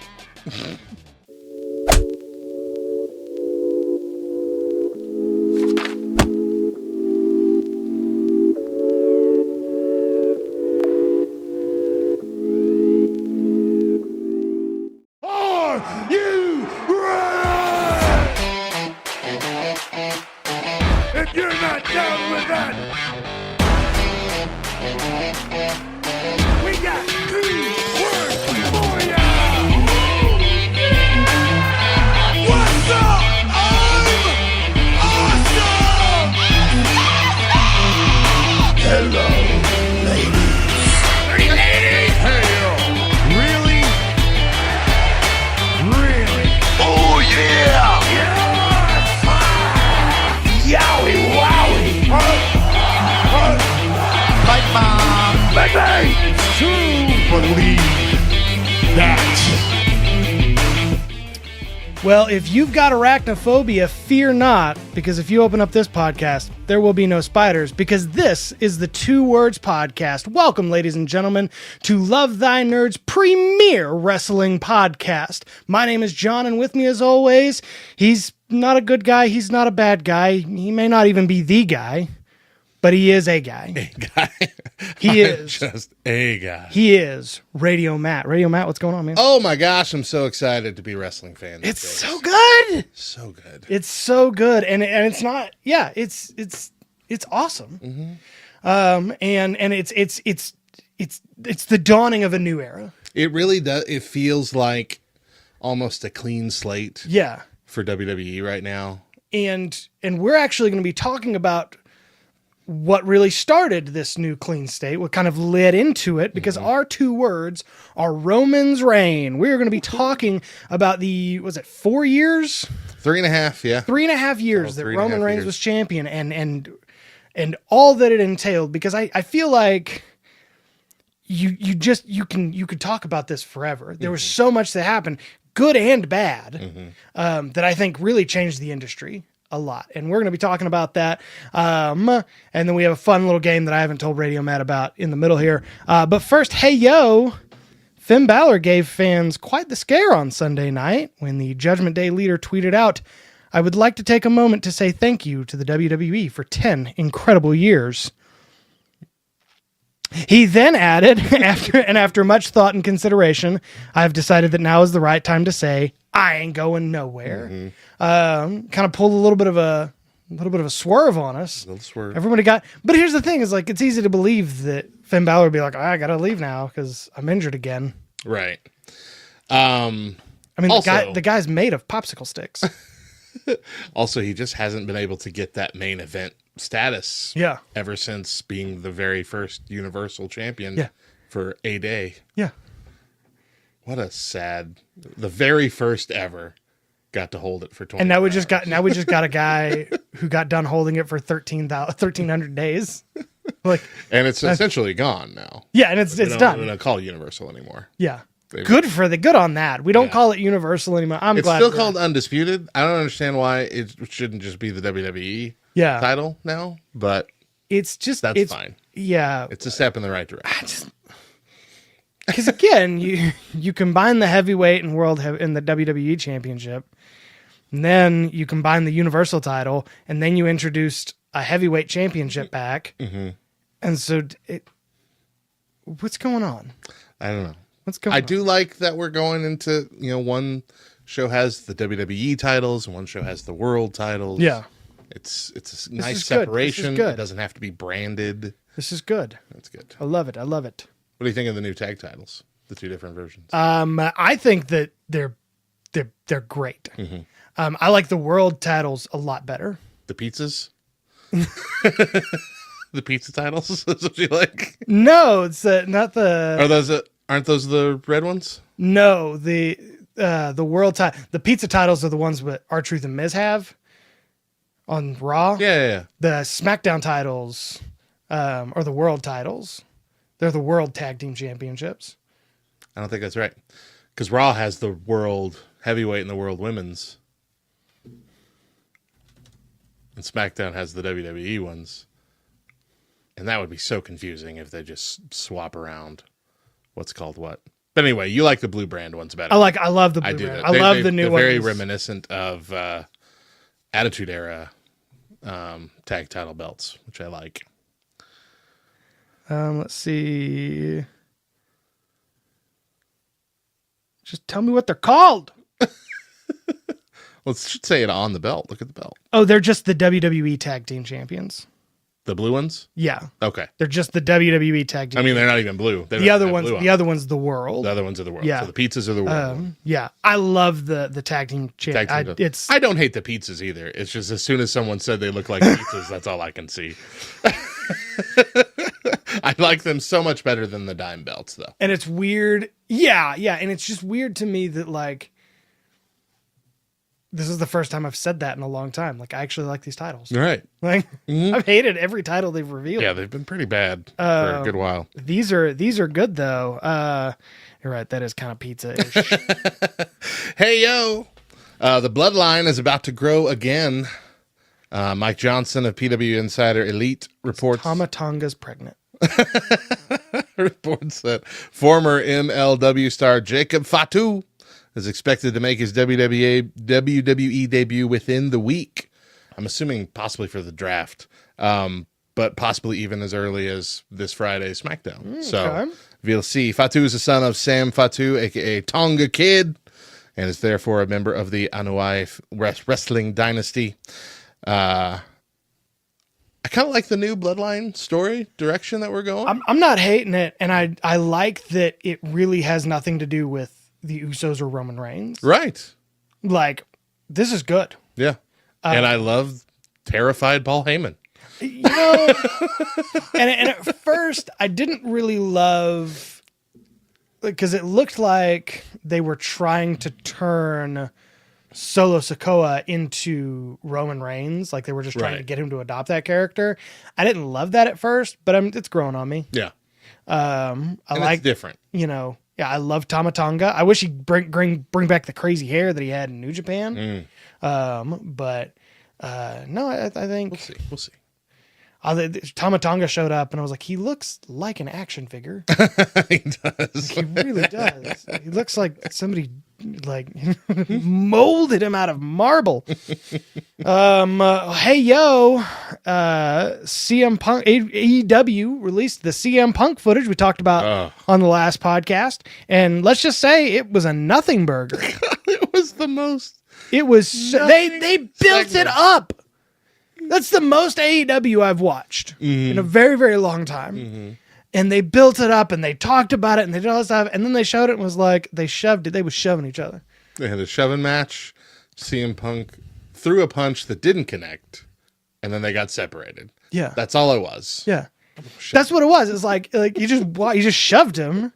And then everybody for the next 2 weeks pretended like this was the most revealing thing on planet Earth. Like this was the craziest thing that had ever happened in all of AEW. And you're like, when in reality, like we had Tony Khan come out saying that he was fearing for his life. Yeah. That never before had he been fearful that he would lose his life in a moment. And we see what happened. And look at CM Tony Punk Khan. That can't be knocked true. Over a monitor in Tony Khan's direction, like a computer screen monitor, a flat monitor. Yep. And that was it. That was the fear. They did that. So yeah.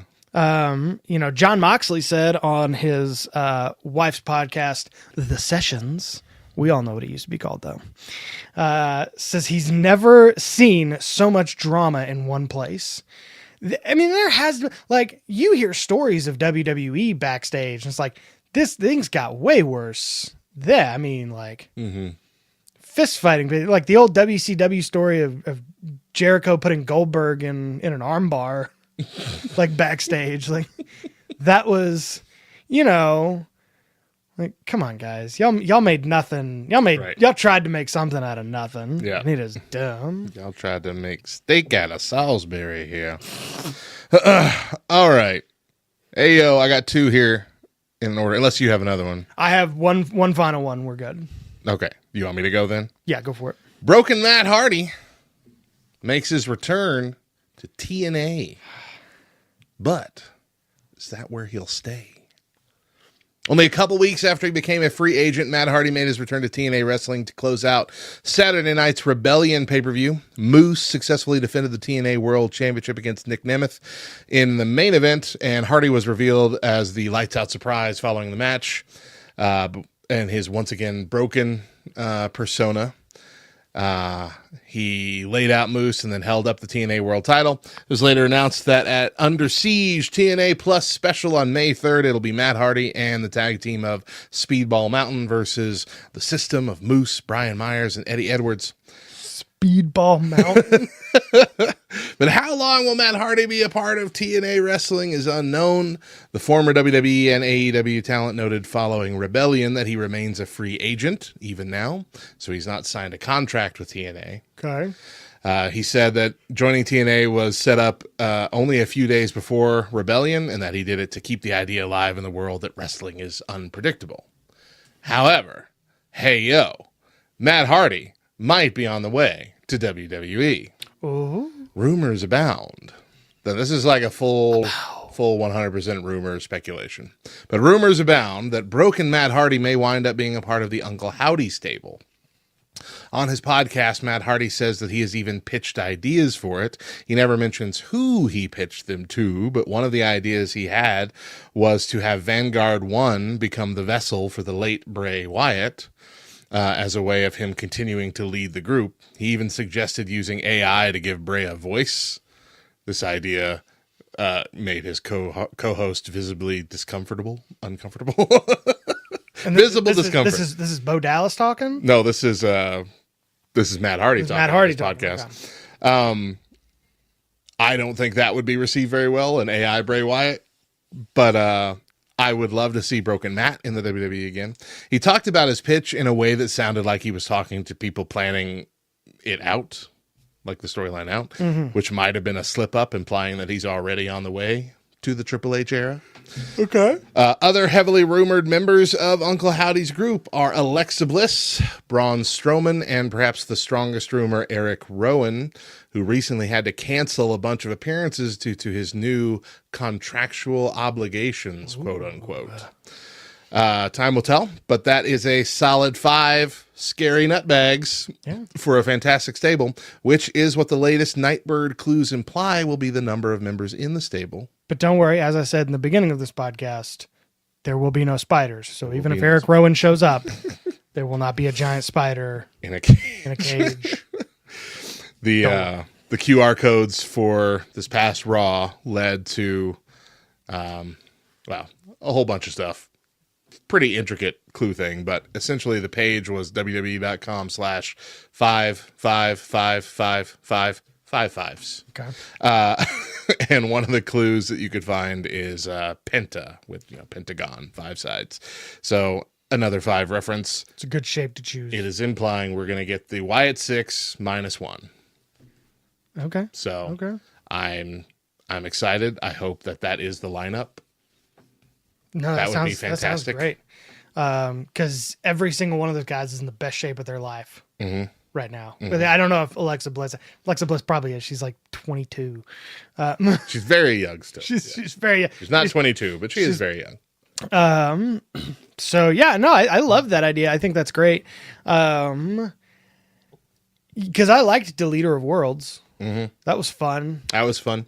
And I think that because we had to get such a muted version of Woken Matt Hardy when he was in WWE, we never got to get the full broken character. Yeah. And I think with Triple H now in charge,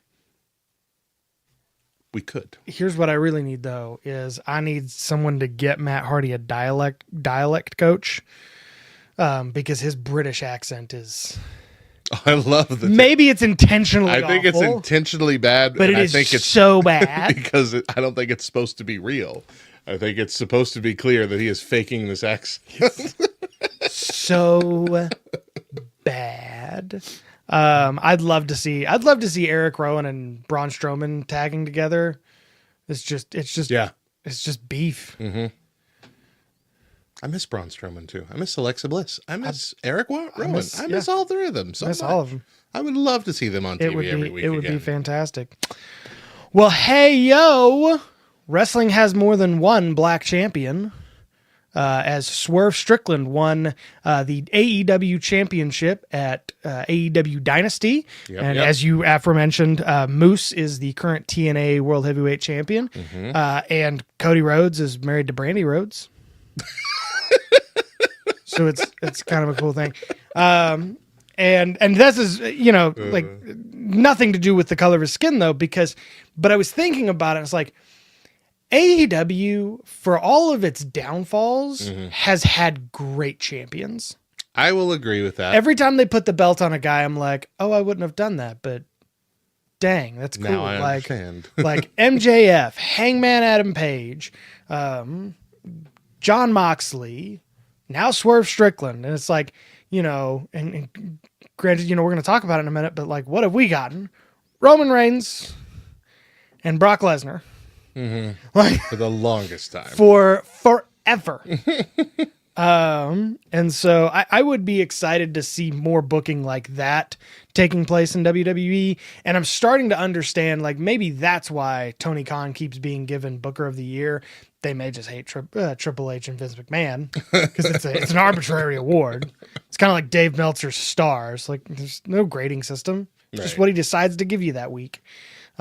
So who knows? But I'm cool because like even I'm thinking back, I'm like, I read the thing and I was like, the guy from Hit Row, like Hit Row didn't last a week in the WWE. Right. They got to the main roster and were gone after I think it was 2 weeks. Gone after like 2 weeks. Right. Yeah, you're right. So I don't know, but I'm interested to see where it goes. I like the AEW champions. I love the AEW championship. It's still beautiful. It's such a beautiful belt. It's really it's a great belt. It's a fantastic belt. But anyway, well, moving on. I've got a little bit of surprise for Radio Matt. Right. Radio Matt has surprised me with some stuff before, and so I'm gonna surprise Radio Matt. I have some I scripts like being here. on the other side. Some Chat GPT scripts. Oh, okay. AI has done some legwork for me. And I've got 2 superstars I want you to choose from. I'm not going to do this one because it's a little too short. We might pull it out in a minute, but and I'm going to let you choose, Matt, between these 2 superstars. Okay. John Cena or R-Truth. Wow, that's a hard choice. That's a surprisingly hard choice. Now, Doctor of Thugonomics, John Cena, specifically. I guess I'll go with R-Truth. Okay. So, I've taken R-Truth's theme song. Oh, yeah. And I've ran it through ChatGPT and asked it to rewrite the lyrics of his theme song in old time Shakespearean. Oh, gosh. So, so Matt, there is yours. And this is John Cena's Doctor of Thugonomics. And I would just like you, because I don't know, Matt, if you've ever done theater or anything, but you've done monologues and that sort of stuff. Yeah. Now, the more serious you take this, the better it's going to be. I agree. So either you can go first or I can go first, and then I have one more that I'll do after. Am I supposed to be trying to sing this, or am I? No. Just reading as it like a monologue, like in a play. in a dialogue. This is Sorry, just the beginning of it's hilarious. is What Ho by R-Truth, read in Shakespeare. Hail! That's him, right? Arise and declare what tidings? What ho! What ho! What ho! What ho! Folk yonder, what say ye? If thou dost understand, arise and declare. What say ye? What ho! What ho! What ho! What ho! What ho! What ho! What ho! What ho! Thou mayest choose this, or thou mayest choose that. But thou art better off with this, for this is where it doth abide. What ho! What ho! What ho! What ho! What ho! What ho! What ho! What ho! I leap and bound and leave behind the competition, causing them to vanish like a skilled magician. I ride that mount until its wheels falter, and I jounce them successfully until their necks grow frail. Most oft when thou dost spy me, I seek simplicity. These are the sort who may burst forth like a pustule, stating my claim to renown, to be amongst the most formidable souls to tread this field, and yet I've scarcely begun. But rest assured, I shall seize it with a certainty. What ho! What ho! What ho! What ho! What ho! What ho!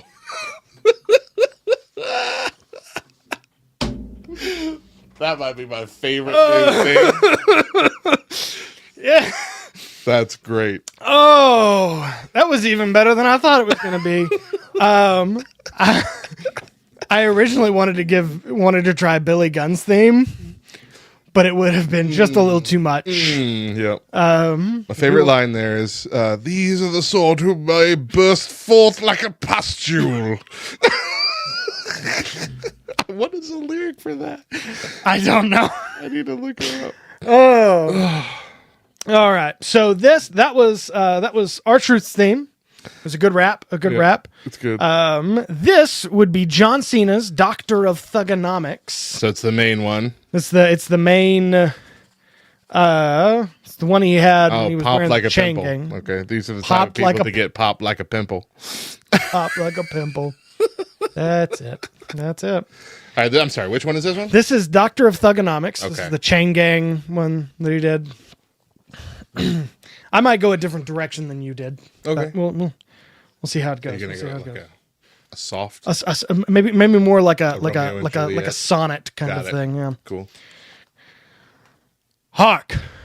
Dost thou deem thyself untouchable? Word life, this is thine basic thugonomics. This is basic thugonomics. Word life, I'm untouchable, yet I compel thee to feel me. Word life, this is basic thugonomics. Word life, I'm untouchable, yet I compel thee to feel me. In combat or in speech, my discipline is stern, forcing thee to retreat in a defensive turn. An anthem of strife for giants or for small, holding realms for ransom, thy phantom of the brawl. Teams fall before us as they enter the fray. Like a shattered needle, thou missest the way. We dominate thy realm with thy unyielding force, as our anthem resounds, calling for resource. We strife swiftly with mighty blows, evading nightclubs in bare-knuckle contests, leaving thee in shambles thou shalt not endure, like memories in decline. Two-faced minstrels depart with marks of four thus aligned. The raw wordsmith turning legends to shadows, thy words pierce like serpents, rendering through thy shallow boasts. Behold, new dead man ink, poised for glory. Conquering earth, our renown spreads, writ in story. It's beautiful. I mean, What's the third one you got? the third one I have is Shawn Michaels' Sexy Boy. Oh, gosh. Can I read it? You want to read it? Yeah. I gotta do it. Hold on. Hold on.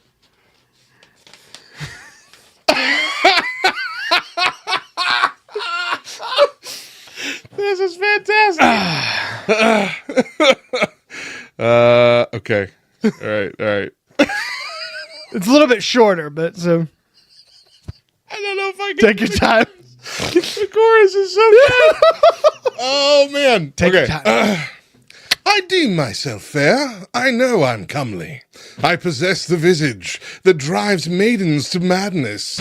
I possess the grace that truly captivates them. I evoke shivers from head to toe. I'm merely a winsome lad. I'm not thy plaything. I'm merely a winsome lad. I'm not thy plaything. I kindle their adore. I provoke tremors. Their knees grow feeble whenever I draw near. They observe my stride. They attend my discourse. I elicit sensations as if they float on air. I am merely a winsome lad. Winsome.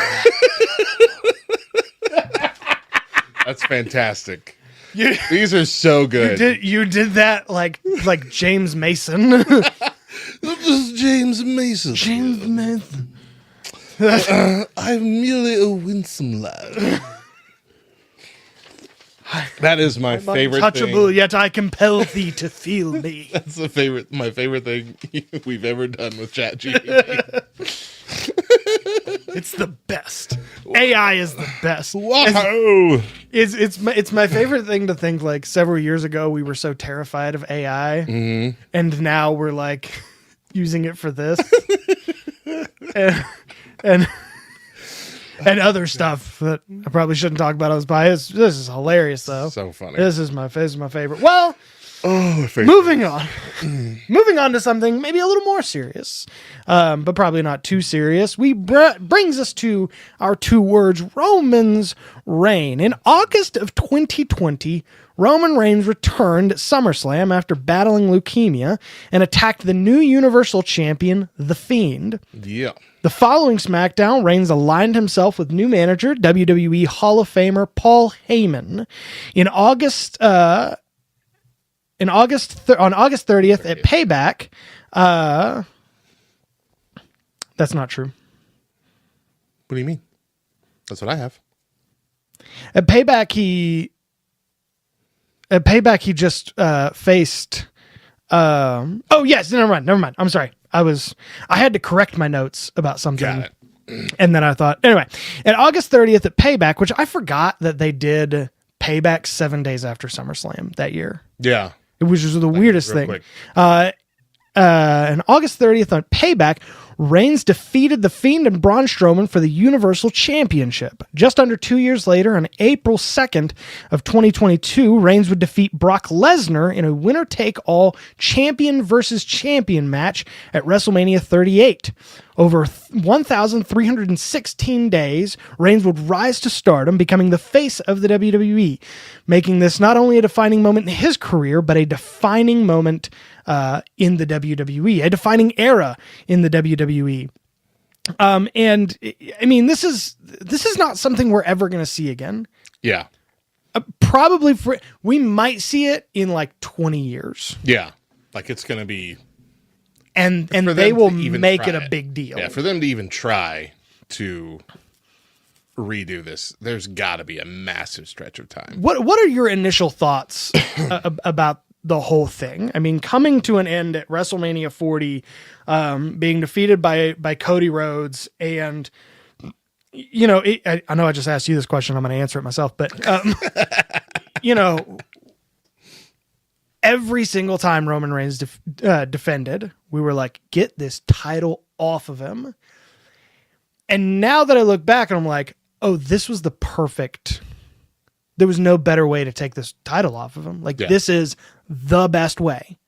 This is smart, long-term booking. I don't know if they thought this was what it was going to be when it started. Right. But do you realize that Roman Reigns was Universal Champion when Big E Langston was WWE Champion? Mm-hmm.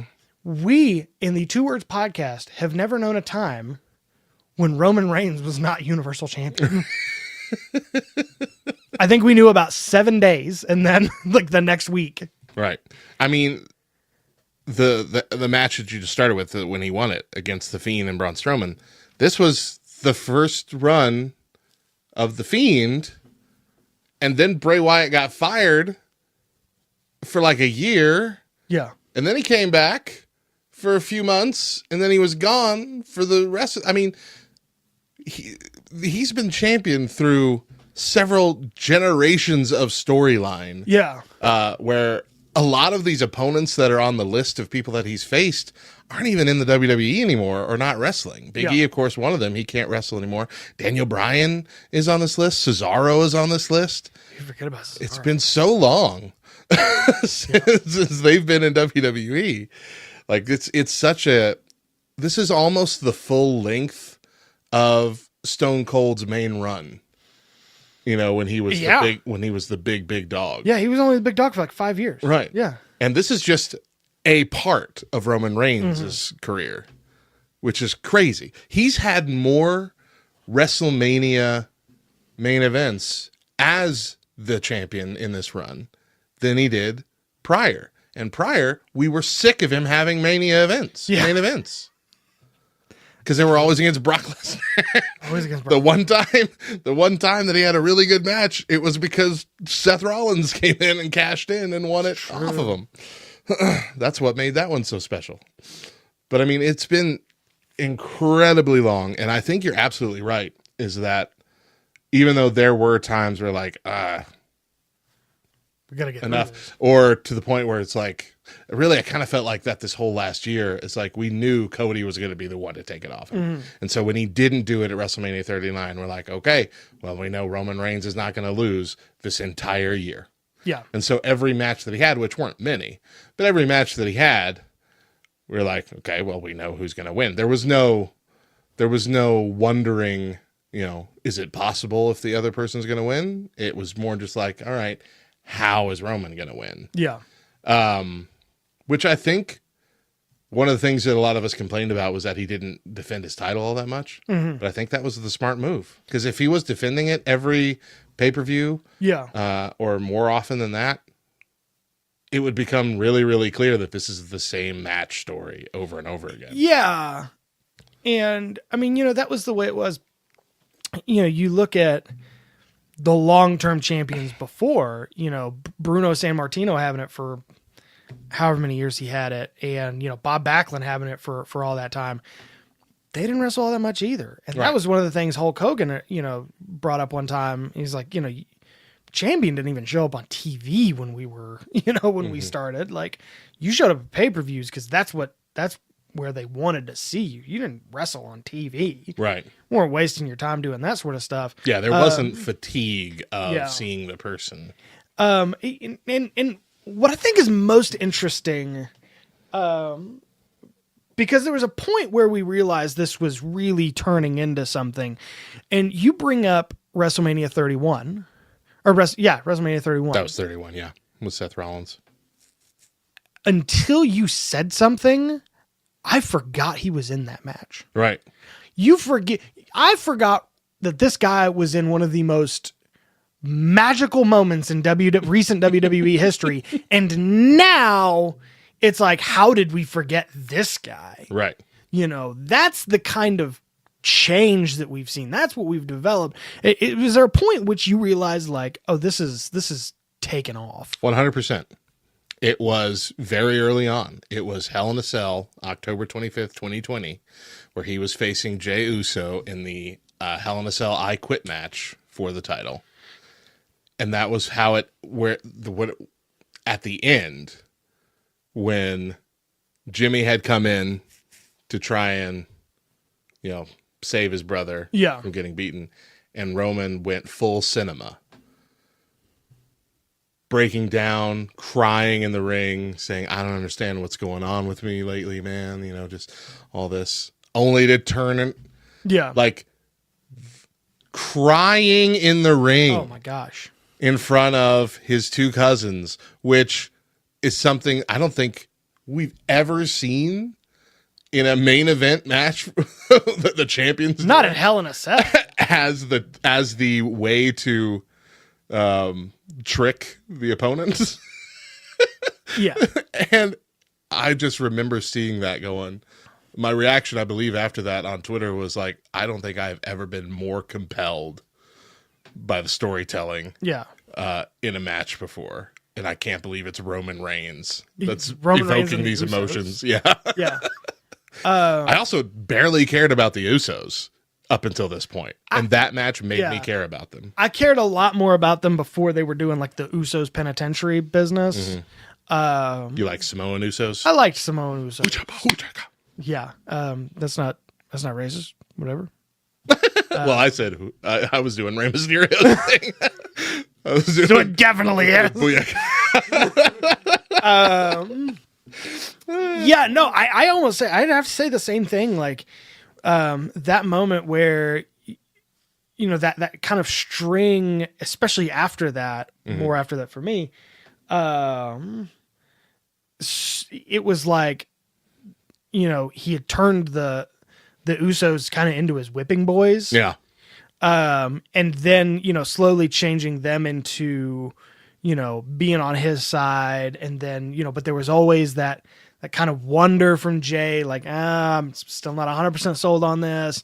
I mean, even Sami Zayn being brought into the whole thing, like the honorary Us business, it was fantastic. And then the ending to that, I mean, you had a great storyline in the middle of this thing.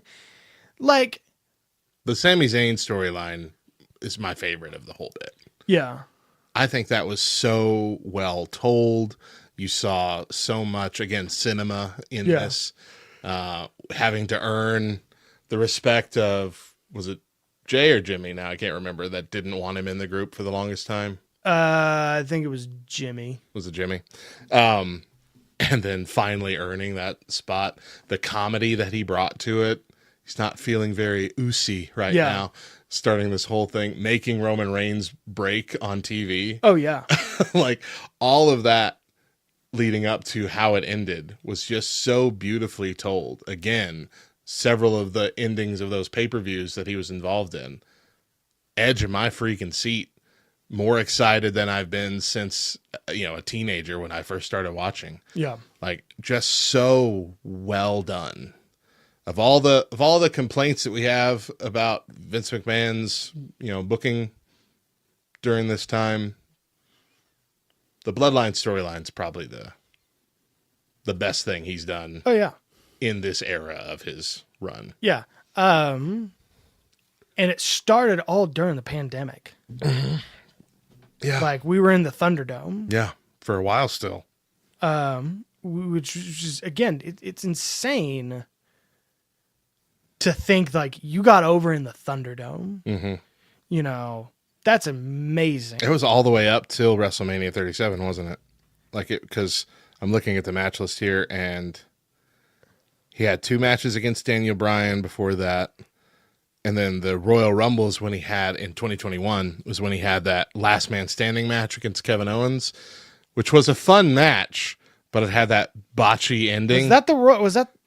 That was where he got handcuffed? That was before the Royal Rumble. Yeah, I was about to bring that up. Yeah. That is the clear-cut worst moment of this whole thing. That was bad. He got handcuffed to the thing, so he couldn't get up.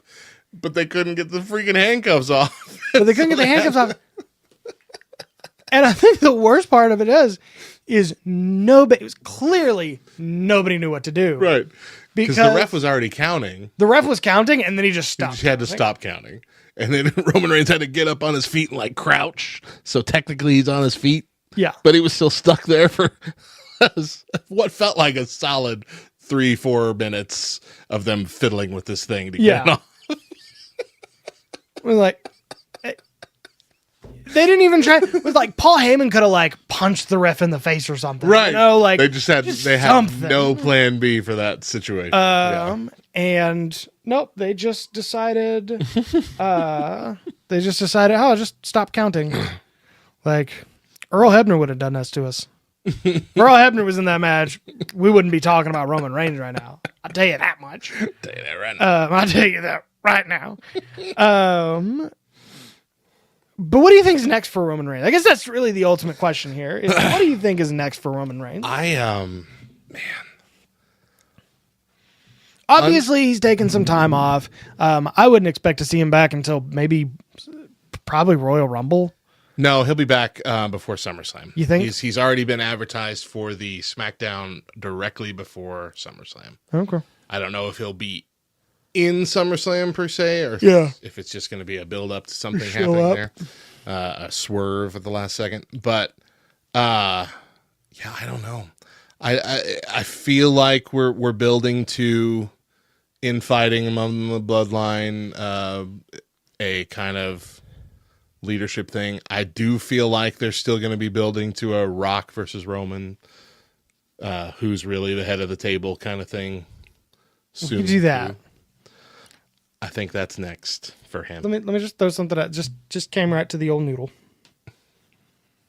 This is me shooting from the hip. I haven't even thought about this until just now. Got it. We wait until Survivor Series. You can show up at SummerSlam. That's fine. Wait until Survivor Series. And in this time, Solo Sikoa builds up his version of the bloodline. Jacob Fatu, Tama Tonga, whatever. And Roman Reigns comes back and is like, hey, I'm the head of the table, brother. Like, this was my yard long before you even showed up. And he recruits Jimmy and Jay. You know, hey, I'm sorry for what happened, but it's family now. Like, we got to figure this out. And Survivor Series is Battle of the Bloodlines. Could do that. We could do that. Simple. It's easy. It's clean. It's beautiful. It's nice. It doesn't have to take up championship belts. Right. And we don't have to do this dumb Raw versus SmackDown bit that is never entertaining. Where suddenly all of the people that are fighting each other on SmackDown are now on the same team, and they like each other for a little while. But they kind of don't.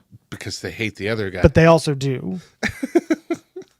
No, I feel like clearly Roman Reigns is going to have another title reign for a while, but they're not going to try and do this same thing again. It's gonna. I'm looking for Rock and Roman. I am. Rock and Roman is a now that we have accomplished what needed to be accomplished at WrestleMania 40 with the perfect ending to the whole story, Cody's story and the Roman Reigns' story, reign of the bloodline story. I really want Rock and Roman now. Yeah. Like, I didn't want it for WrestleMania 40 at all. I want it now. He is such a better in-ring performer than he was, and such a more compelling character. And I mean, really, you just kind of have to give all credit where credit is due. Paul Heyman's a genius. Agreed. Like, 100%. Paul Heyman made Roman Reigns into an international superstar. And I'm almost 100% certain when he comes back, which there likely will be a feud with Solo Sikoa, Roman's going to be a face again. And I can see that. This is going to be his opportunity to prove, now I can do this right. Yeah. As a face. Yeah. You didn't like me as a face before, but I've grown so much in presentation and all this. I can be a face. I can be the guy. Not a good guy, not a bad guy. The right way. Just the guy, you know what I mean? But I mean, people love Roman. They do. I mean, they were chanting over Cody Rhodes on Raw. And that's the thing, it's like Vince McMahon tried so hard to make us like Roman. To force it, yeah. I mean, he tried so hard to make us like Roman. And then Triple H and Paul Heyman were like, oh, we can definitely do what you can't. And we can make him. And they did. Like, they accomplished what the initial goal with Roman Reigns was always going to be. You know, you go back and watch the old Shield stuff, Roman was never going to be the guy out of that group. Of the three, when they were first there, he was number 3. He was. Might have been number 4 behind Ryback. Kurt Angle was above him, the little of the Shield. Yeah, I really didn't see when the Shield was there that he was going to be the breakout. Yeah. And I was right. Because they tried to force him to be the breakout. Yeah. And he was not. And nobody wanted it. And everyone was tired of it. Gosh, I still remember just that. To go from that all-time low point at that Royal Rumble, I don't even remember what year it is now, where No one wanted him to win. Where he got booed out of the building. They had to bring the Rock out. In Philadelphia! They planned already in advance. They knew no one was going to be happy. Planned already in advance to bring the Rock out to raise his hand. Yeah. And even the Rock was booed. They were both booed to death. Rock's face went from like pride to, They're booing me?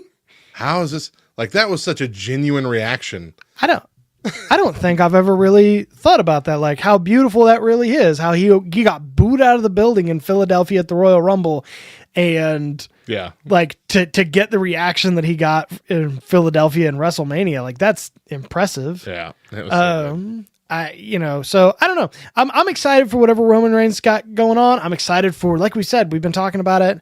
Very, very excited for what's going on in wrestling, all of professional wrestling. I mean, even the smaller promotions are doing some great stuff. And so this is really the best time. And you know that it's a great time as long as Pat McAfee sticks around, I think. Because what I forgot, I was just thinking about is, I don't know if you heard what he said about Dominic Mysterio. No.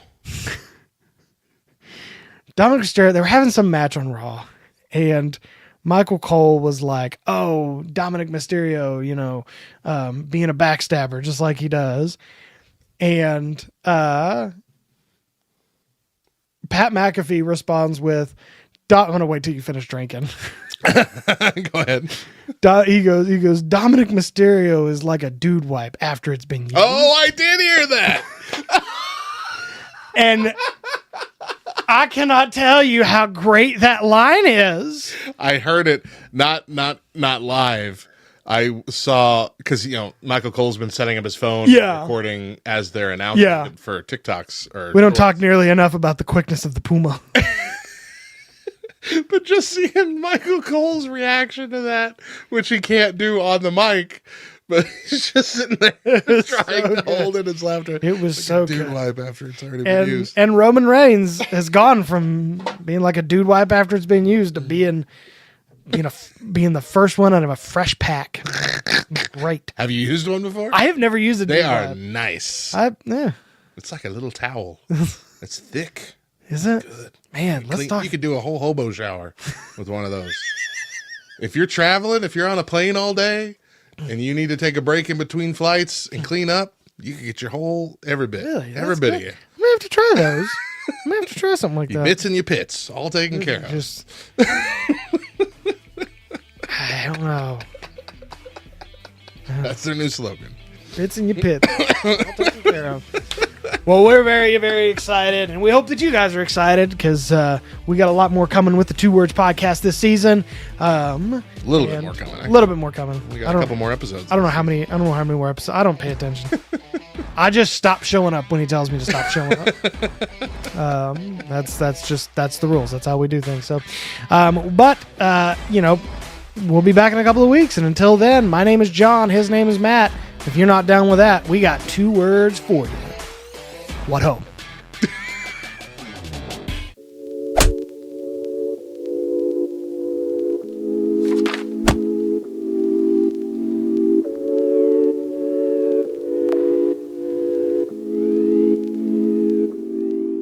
Are you ready?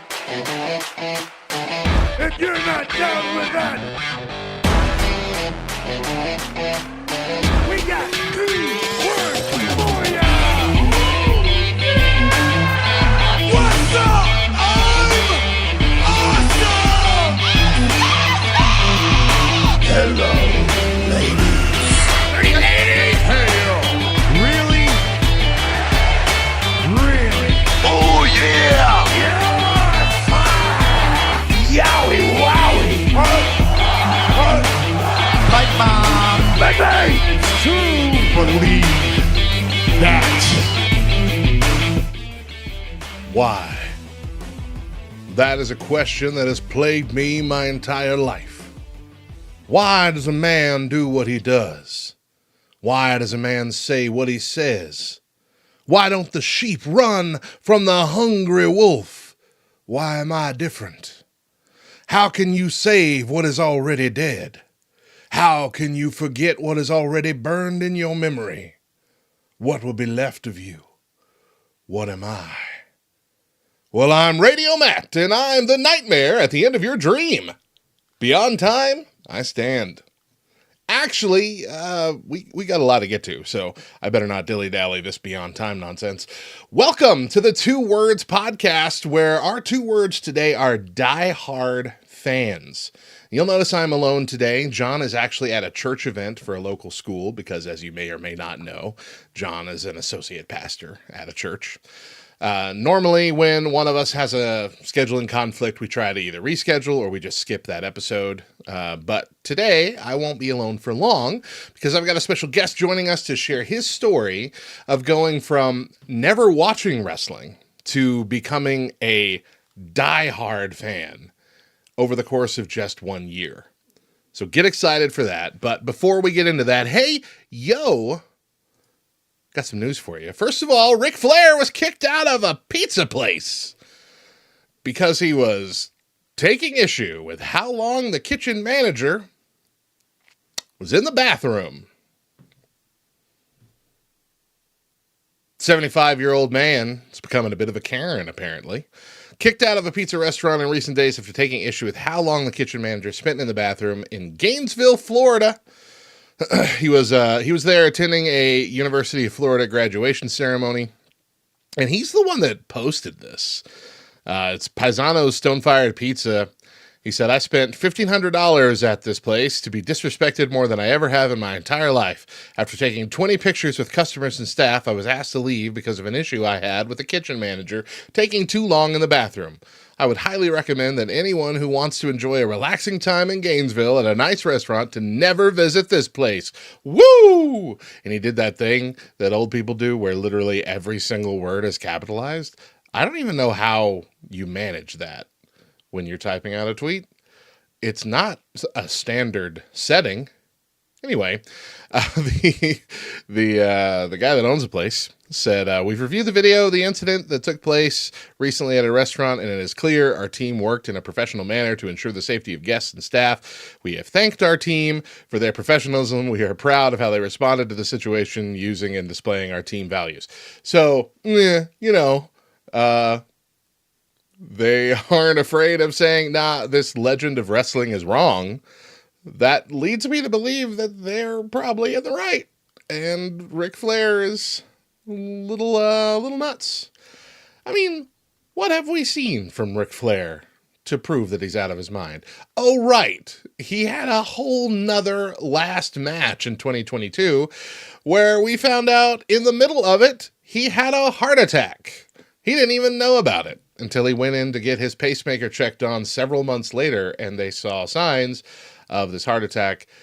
He did have several moments in that match where he was kind of out of it, kind of having weird reactions, and apparently it's because he did have a heart attack during the match. So that's fun. Let's hope this really is his final match. Speaking of final matches, Matt Hardy is pretty sure he's going to have his in the WWE. On his Extreme Life of Matt Hardy podcast, he said, I must say, if things worked out, I feel like a perfect world, AEW would be the best option to end my career because I have a best schedule and I'm allowed to still do stuff outside of AEW, which I really enjoy. There's a lot of projects that myself, my wife, and family were really interested in working on. But WWE is where I feel like I will ultimately end my career and do a Hall of Fame bid. We'll figure it out. We'll figure out what happens there. So I do have a lot of love for them. Sorry, I'm rushing through here. It's hard not to, because without WWE, I wouldn't have this nice life that I have now. They have afforded me many, many great opportunities, so I'll always be grateful for them.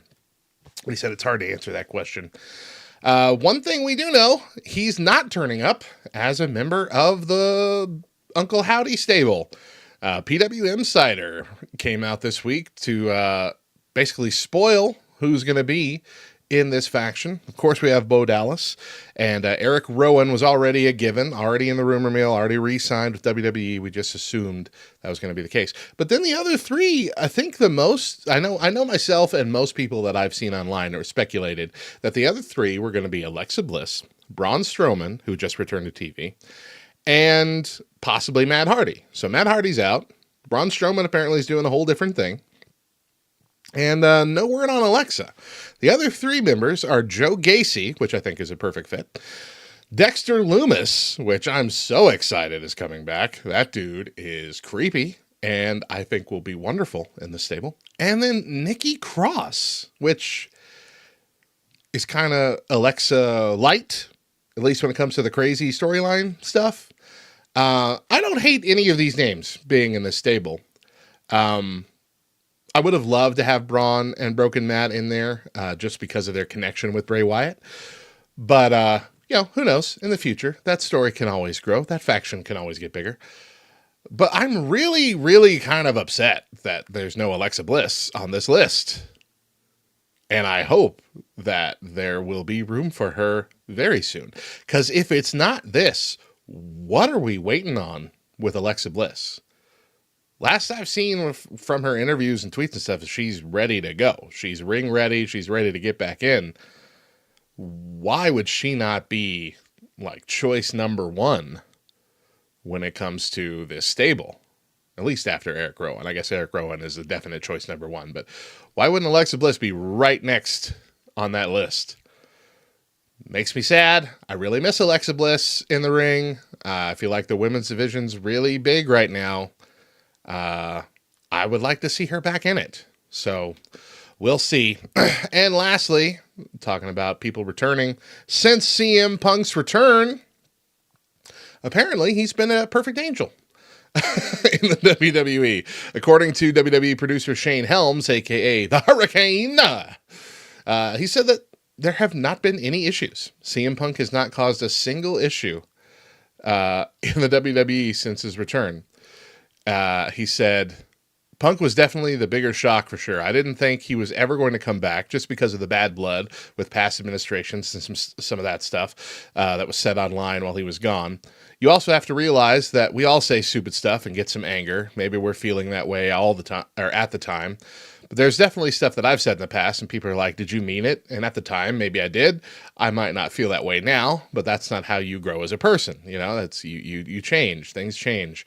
In terms of Phil backstage, CM Punk, he has been a pleasure since he's been back. I didn't have problems with him to begin with, so I'm not surprised he's been a pleasure with me, but I haven't heard anything bad from anyone else either.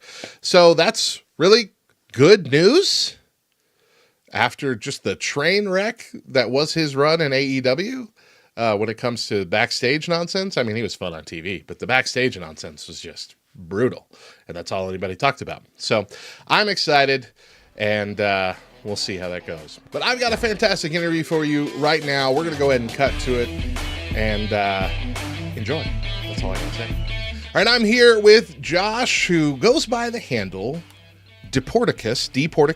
Is it Deporticus? Deporticus. How do you pronounce it? Either way, it's usually the quick is Deporticus, but technically it'd be Deporticus. Deporticus, all right. Yeah. Deport Deporticus for short. Goes by Deporticus on Twitch, YouTube, X, all the places. And while he might not be a household name in the wrestling fandom, he does have a unique story, which he told in a YouTube video titled, How I Became a Die-Hard WWE Fan in 1 Year. Now, this roughly 30-minute video was released less than a month ago, but as of this morning that we're recording this, sits at 108,000 views, which is far more than any of the other videos on your channel, which there aren't that many, yes. But that's a big viral video. And it's still spreading to spark joy in wrestling fans' hearts. Deport, thank you for joining me here on Two Words. How are you doing today, my friend? I'm doing well. I appreciate you having me. That was a cool intro. I never had an intro like that before, so that was cool. I'm very excited to have you here. John and I both watched your video, and like I said, we're not when we were talking beforehand, we're not an interview show. We've never done an interview for Two Words, and we both watched your video, and are like, we gotta talk to this guy. It is such a good video that is such a, like I said, it's a unique story because there's a lot of people that watch wrestling for the first time and like, okay, I'm all about this. But you went so much far beyond just like, okay, I'm going to start watching this every week. And like you went way further than that. And we'll talk about it as we go on here.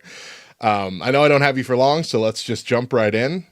I don't want to retell your whole video because I'd love for our listeners to watch it themselves, and I'll have the link for it in our show notes for sure. But can you tell our listeners about how you came to watch your first WWE event and what that was like for you? And your fiance, I believe, was with you as well. Yes. The first one, I purely have to give it up to, WWE's marketing. I have all the PLEs are on Peacock, and I have it just through my internet. I don't pay for it. It just comes with my internet. And so I was getting emails and constantly bombarded with ads that WrestleMania was coming up. Mm-hmm. And I believe, if I remember correctly, Snoop Dogg was going to be featured on it. So he was on a lot of different ads and stuff like that.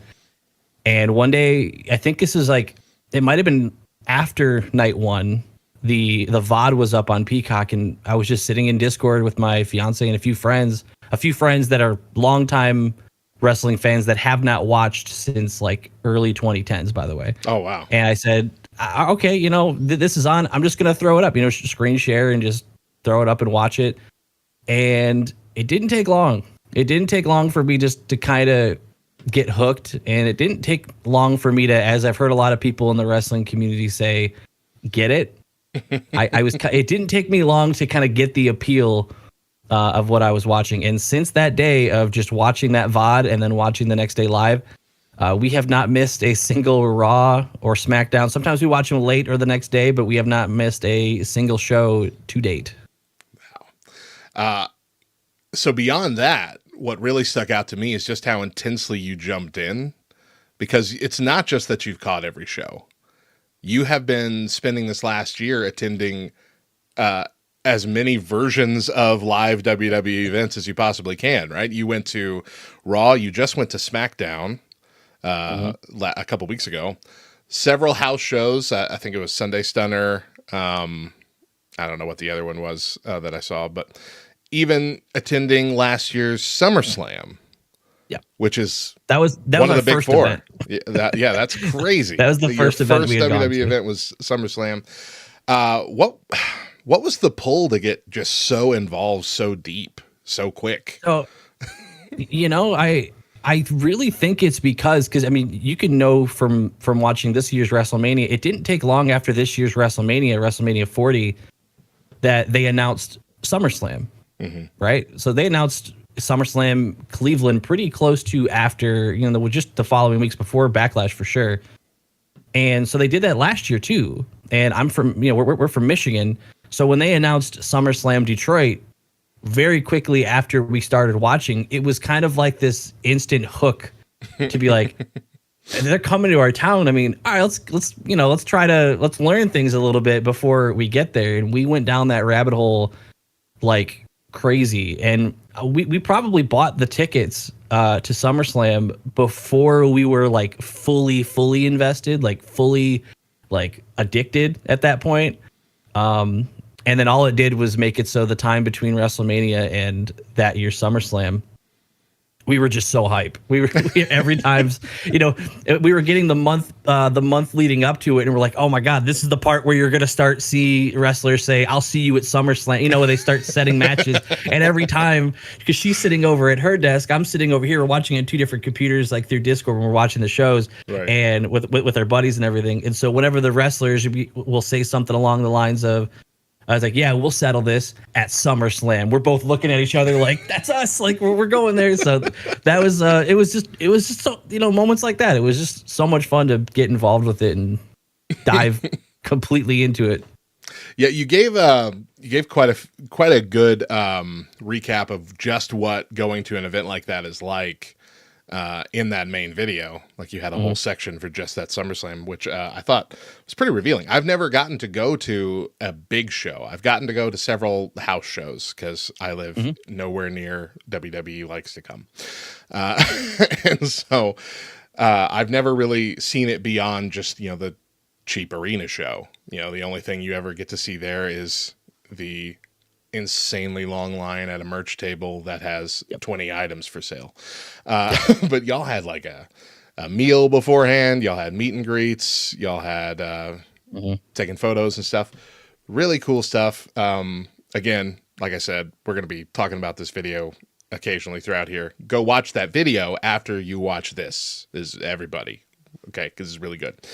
One of the things you've done a lot of this past year is collect WWE merch, some of which we can see in your background right now. That Money in the Bank briefcase is one of the merch things that has called my name in the past, and I have been this close to getting it, and I'm pretty sure next opportunity I have, I'll be buying one as well. But I want to know, you've even had some exclusive VIP merch, because you had a recent video. This was for SmackDown, wasn't it? This was for the VIP one was at a Raw. Oh, was it a Raw? That was okay. Yeah, that was a recent Raw show. So you had a Raw show. You got to do the whole ringside VIP. That's the people that get to sit in the first 7 rows. And you had a whole video showcasing all the VIP merch that comes with that, which I didn't even know was a thing.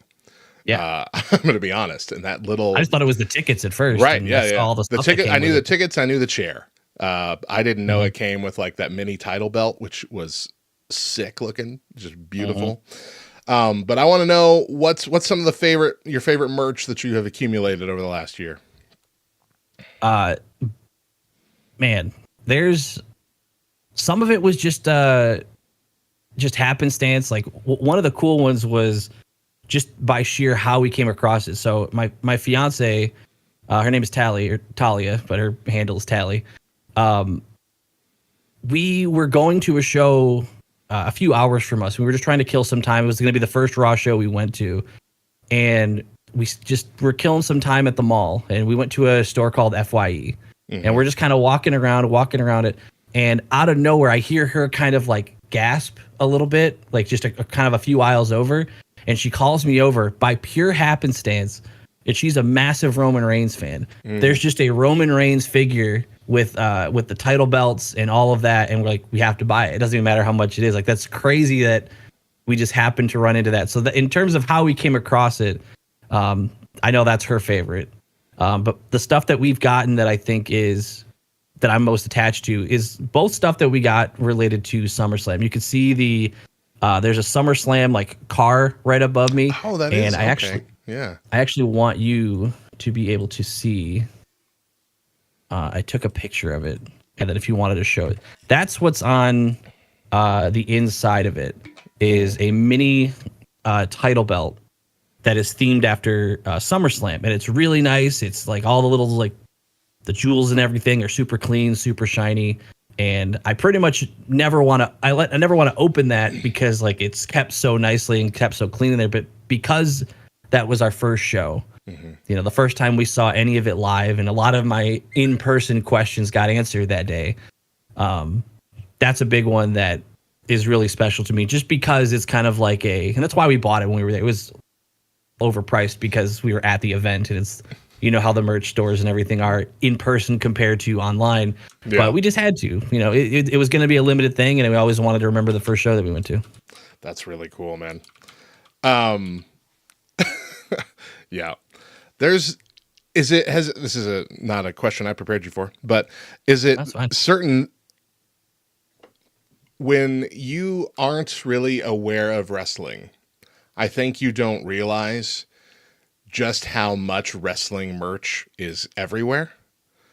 Like, have you noticed that now most places and stores you go into at least have a small section of WWE stuff somewhere? It's funny you say that, because I guess it's more so I find myself going into parts of stores I don't normally go to. So now I found myself, whenever we stop at Target, I'm like, I got to stop by the toy section. I got to check it to see which, and you can always tell where the WWE stuff was because it's empty. And there's like maybe 2 or 3 pieces left of some wrestlers that, since I'm new, I'm not really familiar with, so I'm not going to pick up. Right. But I have seen a bit of that now that I know it's at pretty much every store I normally go to. I've kind of pinpointed the part of the store to make sure I pass by. Just make sure it's on your route as you're walking around. Just to make sure. Yeah. Same thing happened with Funko Pops with me. I don't know if you can see my wall. Oh, you right like there, Funko Pops, but I do you? have so many, and that's what it became for me. Is like, okay, every store I go into, we got to run by the toy section. Obviously, it doesn't matter that I'm late 30s. I need to- Props to you for taking them out of the box. Looks like you could fit a lot more up there. yes, that's one of the reasons why I had way more than this at one point. I spent way many thousands of dollars on Funko Pops for over a decade, and I had to really cut back to just a few certain, mostly superheroes, wrestlers, and just a couple specific movie genres. But I was getting them all. I was getting everything for a good while. But yeah, you have to stop. You have to go look at everything. You got to check every one of them out. We had a store here. It was a local chain that eventually closed down for New Mexico, but it was called Hastings, and it was a massive store in our town. And it was just, I'd say, by the end, about a third of that building was just Funko Pops, and just stacks of them everywhere. And so you'll go in there for a day and just pull everything out to find that one hidden gem somewhere. Never know. Same kind of stuff. It's merch. Merch is how they get you, man. Any of these companies, that merch is how they get you. You talk a lot about the WWE universe, the fandom, and just kind of how welcoming it's been in that video. I'd like to know how your thoughts have evolved since releasing that video, and if you have any like specific stories of moments that you've had with other fans that stick out to you.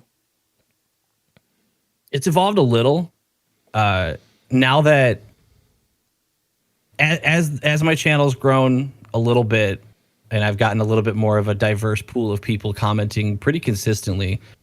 I've seen the worst, but not on my channel. I have seen it on other channels that I frequent. I see it gets pretty bad. I have not experienced that yet. I like to think it's the way I approach the videos. I'm not really looking to spark a debate. Most of my videos, I'm showing why I enjoy what I'm watching. I'm kind of on the optimistic side of it. I'm not really there to pick it apart. So I think I don't invite a lot of it immediately. But even with that, I definitely, again, 95%, if not more, are just constantly supportive. Everyone's welcoming, and it's been awesome to meet so many new people just in this short time. But there is that small percentage, and I've noticed it's not even really hyper, fixated on one promotion. It feels like it doesn't matter what promotion they cheer for. I've had the AEW people kind of tell me like, oh, if you like wrestling, come check this out. Like if you like, whatever. But I've also had WWE people.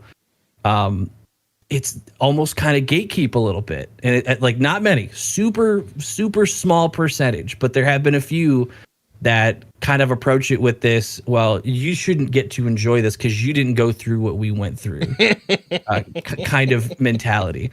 And I'm like, that's a weird approach. But I fully understand those are such a small percentage of the fan base, because at this point I've talked to so many people that overall my experience with the WWE and just wrestling fan base in general has been very positive and very much like they want to share it. The best thing I can compare, are you much of a gamer? A little bit, but I'm connected with a bunch. Have you heard of the game The Outer Wilds? Yes, I know what you're talking about. Okay. So that is the kind of a game where I've played it myself, and it's the kind of game you can only really experience once. Right. Just because of the way it's designed. It's very puzzle based. Once you know how to beat it, you can't really go back and replay it. Right. And what a lot of people who are a fan of that game do is they'll go on Twitch and they'll watch someone else play it. That's how they kind of get to relive it, is see someone else have those moments, those aha moments, those experiences again. And that's what I've kind of compared it to. Most of the people that come on to my channel, they're always wanting to show me their favorite one. They want to, like, oh, please, like, hey, this is my favorite match from 2012 and between such and such and such and such. Let me know what you think. It's so many people that are so excited about this whole universe that I've stumbled upon just in the last year. Mm-hmm. And they're so excited to see, hey, what do you think of this? Like, you should check this one out. And I think that's really cool how so much of the wrestling fan base wants to share what they love with a newcomer. Yeah, that whole watching other people react to things is such a big deal right now, and not just like that channel, Teens React or whatever, kids react to this, but like just watching people watch movies for the first time is that very same kind of avenue, because I can't ever watch Back to the Future again for the first time with fresh eyes, but I can watch someone who's never seen it flip out over this 38-year-old movie and like relive just a little bit of it myself. I think gosh, I understand the mindset of some of the people that are a little bitter about it, because as someone who's been watching wrestling since, I guess, 8th grade now, I'm pretty sure that's how old I was. A long time ago. There were some really high periods, and then really recently there was just like most of a decade that was just, golly, it hurts to be a wrestling fan right now. That's what I've heard. Everything's bad. Everything's done wrong. They keep starting stories and never finishing them. Nothing feels connected. It's all disjointed. It was so painful. But really, I feel like this is such the perfect time for new fans to jump in, for people that have never seen it to be a part of it, because this is what it should be. It's so good right now. John and I have been doing the show for, I think we're at 5 years, and almost immediately after we started doing it, we started hating wrestling. Really? Like, why does this suck now? Like, we were so excited about this, and now everything we're watching is just, whenever we take our breaks, we usually take a couple breaks a year. We just, for all of this time, stopped watching. Like, we just didn't watch during those months that we were off, and we would just kind of do a recap on YouTube or whatever to find out where we left off, because it was just so painful. But now we're both at this point where, like, we can't miss a thing, and it's so good. Everything's ramping up with this whole new season. And speaking of that, like, you jumped in with WrestleMania 39, dive deep for a year. So what were your thoughts on WrestleMania 40? Like, how did it compare to 39? Well, I mean, 39, I have gone back. Actually, the week leading up to 40, my fiance and I went back and rewatched 39. Now that we have way more context, we rewatched it, and we appreciated so much more that we had seen, because before it was all surface level and a couple hype packages. Right. Going into 40, that was my Super Bowl. The weeks leading up to it, me and her would just, we was like, hey, 7 more days or 6 more days, almost WrestleMania time. We were counting the minutes for that to kick off. And when I say that weekend was just, a blur, it was such a cool experience. Like, it was really, and that was just watching it at home, like just watching it with all my friends and everything, and just going nuts at everything and reacting to everything together and experiencing it as a group. That it made the whole year of not missing an episode feel worth it. It was just so much fun. And, I've had people ask me, like, with you being new, how did the Undertaker moment hit you? And what's interesting is I can't ever say it hit me as much as, someone who has been watching forever. But what I can say is I have been exposed to and been aware of Undertaker almost my entire life. What I didn't mention in my video is my first actual exposure to any sort of wrestling was as a kid. While I wasn't allowed to watch it, I had a buddy who would always bring over, it was a little black cartridge, WrestleMania 2000 on the N64. Yes, and I had that. I got that for Christmas. We played that so much, and that was my only exposure to wrestling, was that roster. So when I see a couple names that have snuck through over the years, I see Undertaker and I see like Edge and a few that were in that, I'm like, I know that guy. I remember that name. Yeah, that was an interesting game. So, they all had the same bodies. Yeah, it's all the same body, just different clothes. yeah, pretty much. And it was funny. My buddy ended up saying, like, "Hey, I only play this with you." So I'll just leave it at your house so you could play it whenever. And then enough time went by that it just became mine, was and I yours. played that for years. So I had a little bit of at least an understanding of how far back it goes. And I've seen documentaries and stuff that have included things like the streak and other moments of the bell hitting and the gong hitting and it being a big return. So I was given some context, right? And I think it helped that I was of the group that was fully expecting the glass to shatter. Oh yeah, all of us. Yeah, all of us were. Which Nobody almost expected made Undertaker. the bell hit better because we all thought we knew what was coming and then just got completely sideswiped by the Undertaker one. So in that moment, I was sitting here, I was screaming, she was screaming, everybody in my call, Discord couldn't handle all the audio that was coming through at once. So it was really cool. Like that was WrestleMania 40 has me absolutely. It's got me hooked for another year, guaranteed, minimum.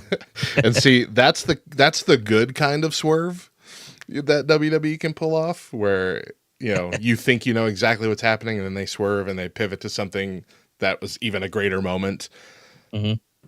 That's not the kind of swerve we've been getting up until the last couple of years, man. We've been getting, oh man, it's got to be this, and then it's almost, or something terrible.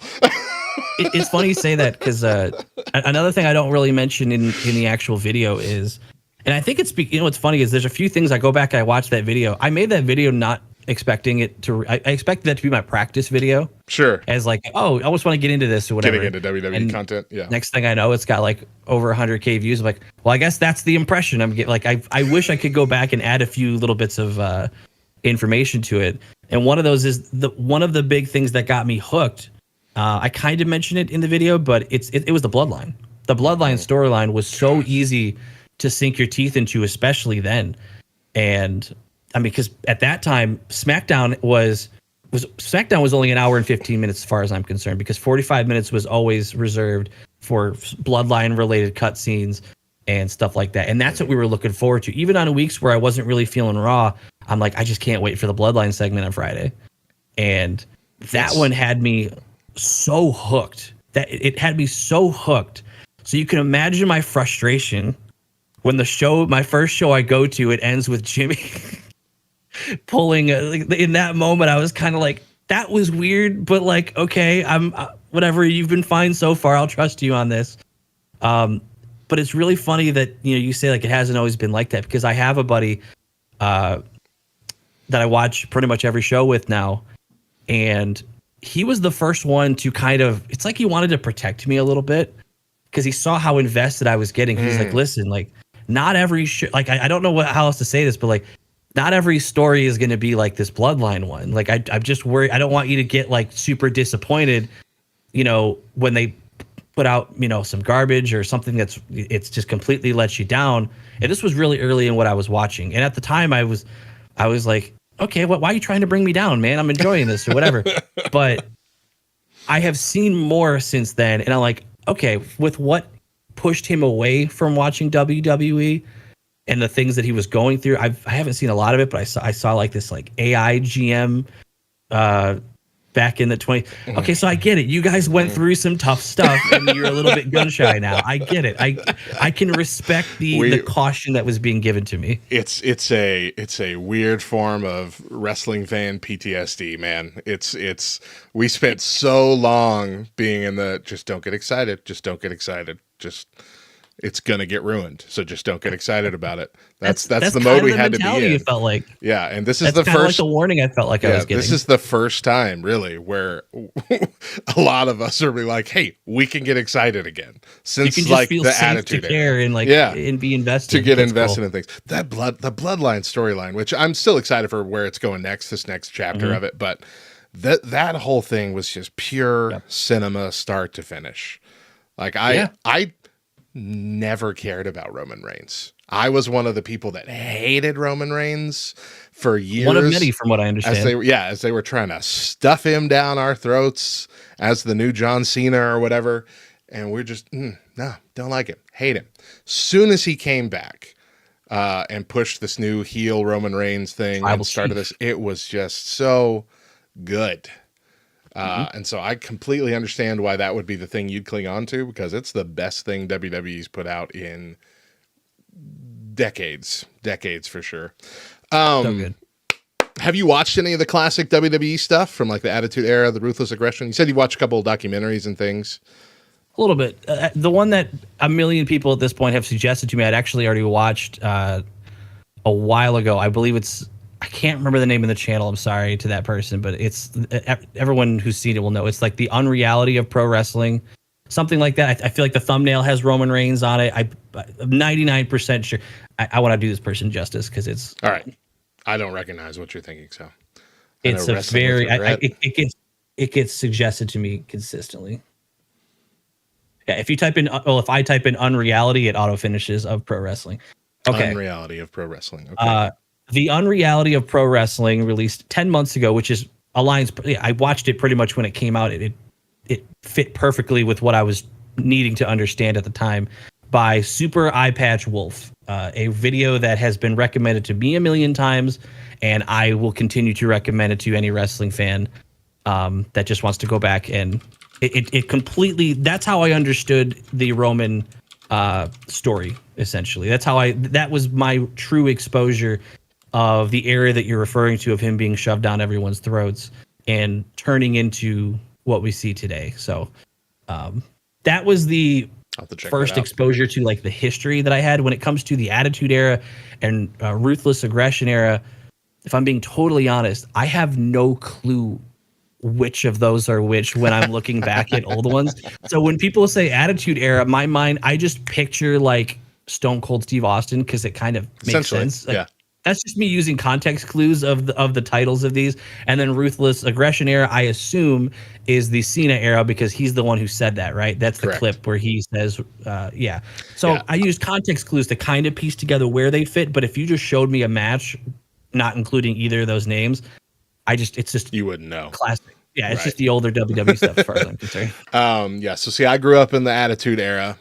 Ruthless Aggression Era is where I started hit or missing, stuff. I would take a year off, come back, that kind of thing, as a college student and stuff. But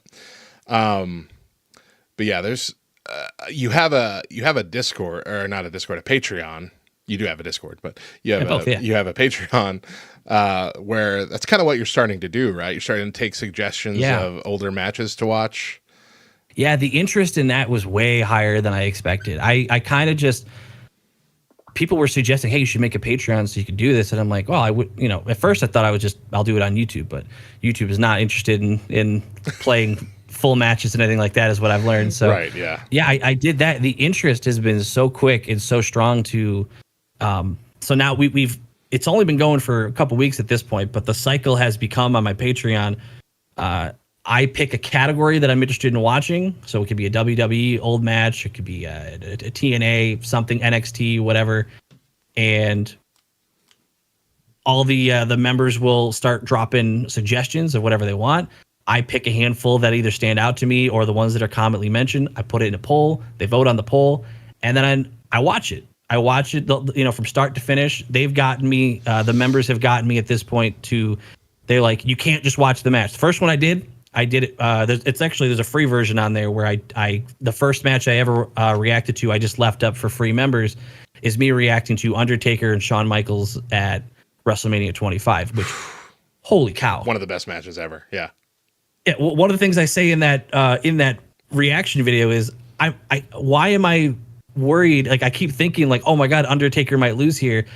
I know the context that I know the streak doesn't end here, but they did such a good job that like in the moment I'm like, oh God, he could actually lose this here.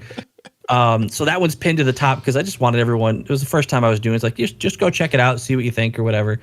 But people are telling you to watch the whole story, right? That's what it was. Thank you. Thank you. I was wondering, how did I get there? On that one, I didn't do the entrances or the hype or any of the hype videos because it was just what was on YouTube. So now going forward, all the ones that we've been doing, they make sure to have me watch like the pre-match package that gets put together, the hype video and the entrances. And I'll tell you, the one that I have not posted yet that is going up this week that was suggested is John Cena and CM Punk Money in the Bank 2011. And that one, I fully understand why watching the context beforehand is important. I've watched it, and it's going up this week, and I completely agree. If I did not watch the pre-show or the pre-match information, would not have hit even nearly the same. Right. So Yeah. that's You wouldn't have felt it as much. that's the strategy going forward. It's been fun though. That's really cool. I'm excited. I might have to join your at least your base tier there so I can keep watching those. Because first of all, you just mentioned, I think it's in my top 3 matches of all time is that WrestleMania 25 match. So good. And both of those are pretty much my favorite wrestlers of all time too. So, all right. I got quite a few more questions, but not enough time to dwell on them. So let's do. I actually wanted to mention that the thing that was constraining my time has been lifted. Don't rush anything. You're good. Okay. Well, I was just doing a setup for a rapid fire round. Oh, okay. I just didn't want you to like shave anything No, off. I because, appreciate like, that. Whatever. Yeah, I'm No, good on. we're I'm good good. on time today. So I'm going to do a rapid fire round here. I got 10 questions here that I'm going to just shoot you Okay. with. Shoot me your answer as fast as you can to each of these. Okay.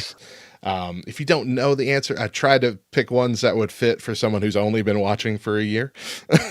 So Hit me with it. it's hard. I'll do the best I can. This is supposed to be first reaction. Don't think about it, or Pretty what? much, yeah.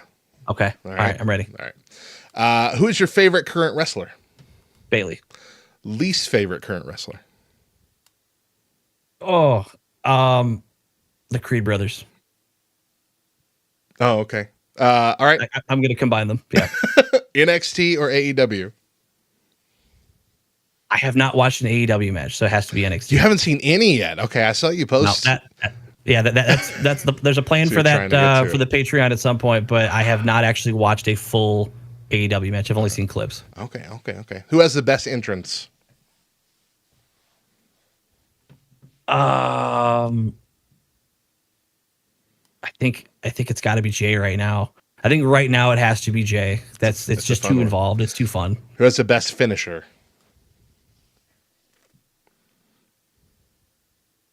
Oh, oh, that's tough to just rapid fire one out. Not Bailey.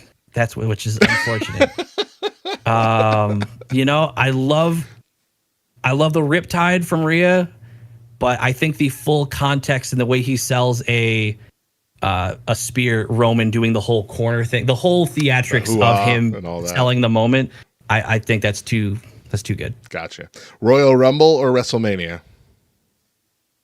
WrestleMania. Who's your favorite tag team? They're not a tag team right now. It would have been the Usos. I really enjoyed They're really good. watching them. They were one of the ones that got me into WrestleMania.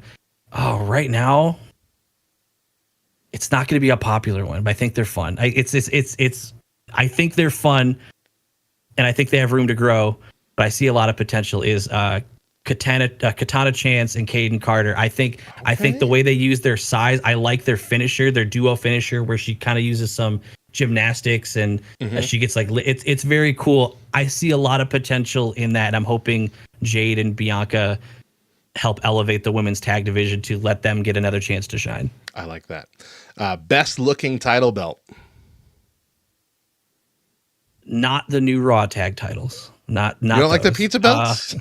I feel like they'd be fine out of the context of the heavyweight title. It's just that they look so similar. Yeah. But with that being said, I think the heavyweight title that Seth and Rhea and them are carrying, I think it just looks so good. It's nice. It's a combination. I love the of diesel. a couple. That's what the mini title is based on. So I got to Right. look at like a small version of that. Yeah. Who's your go-to character on WWE 2K24?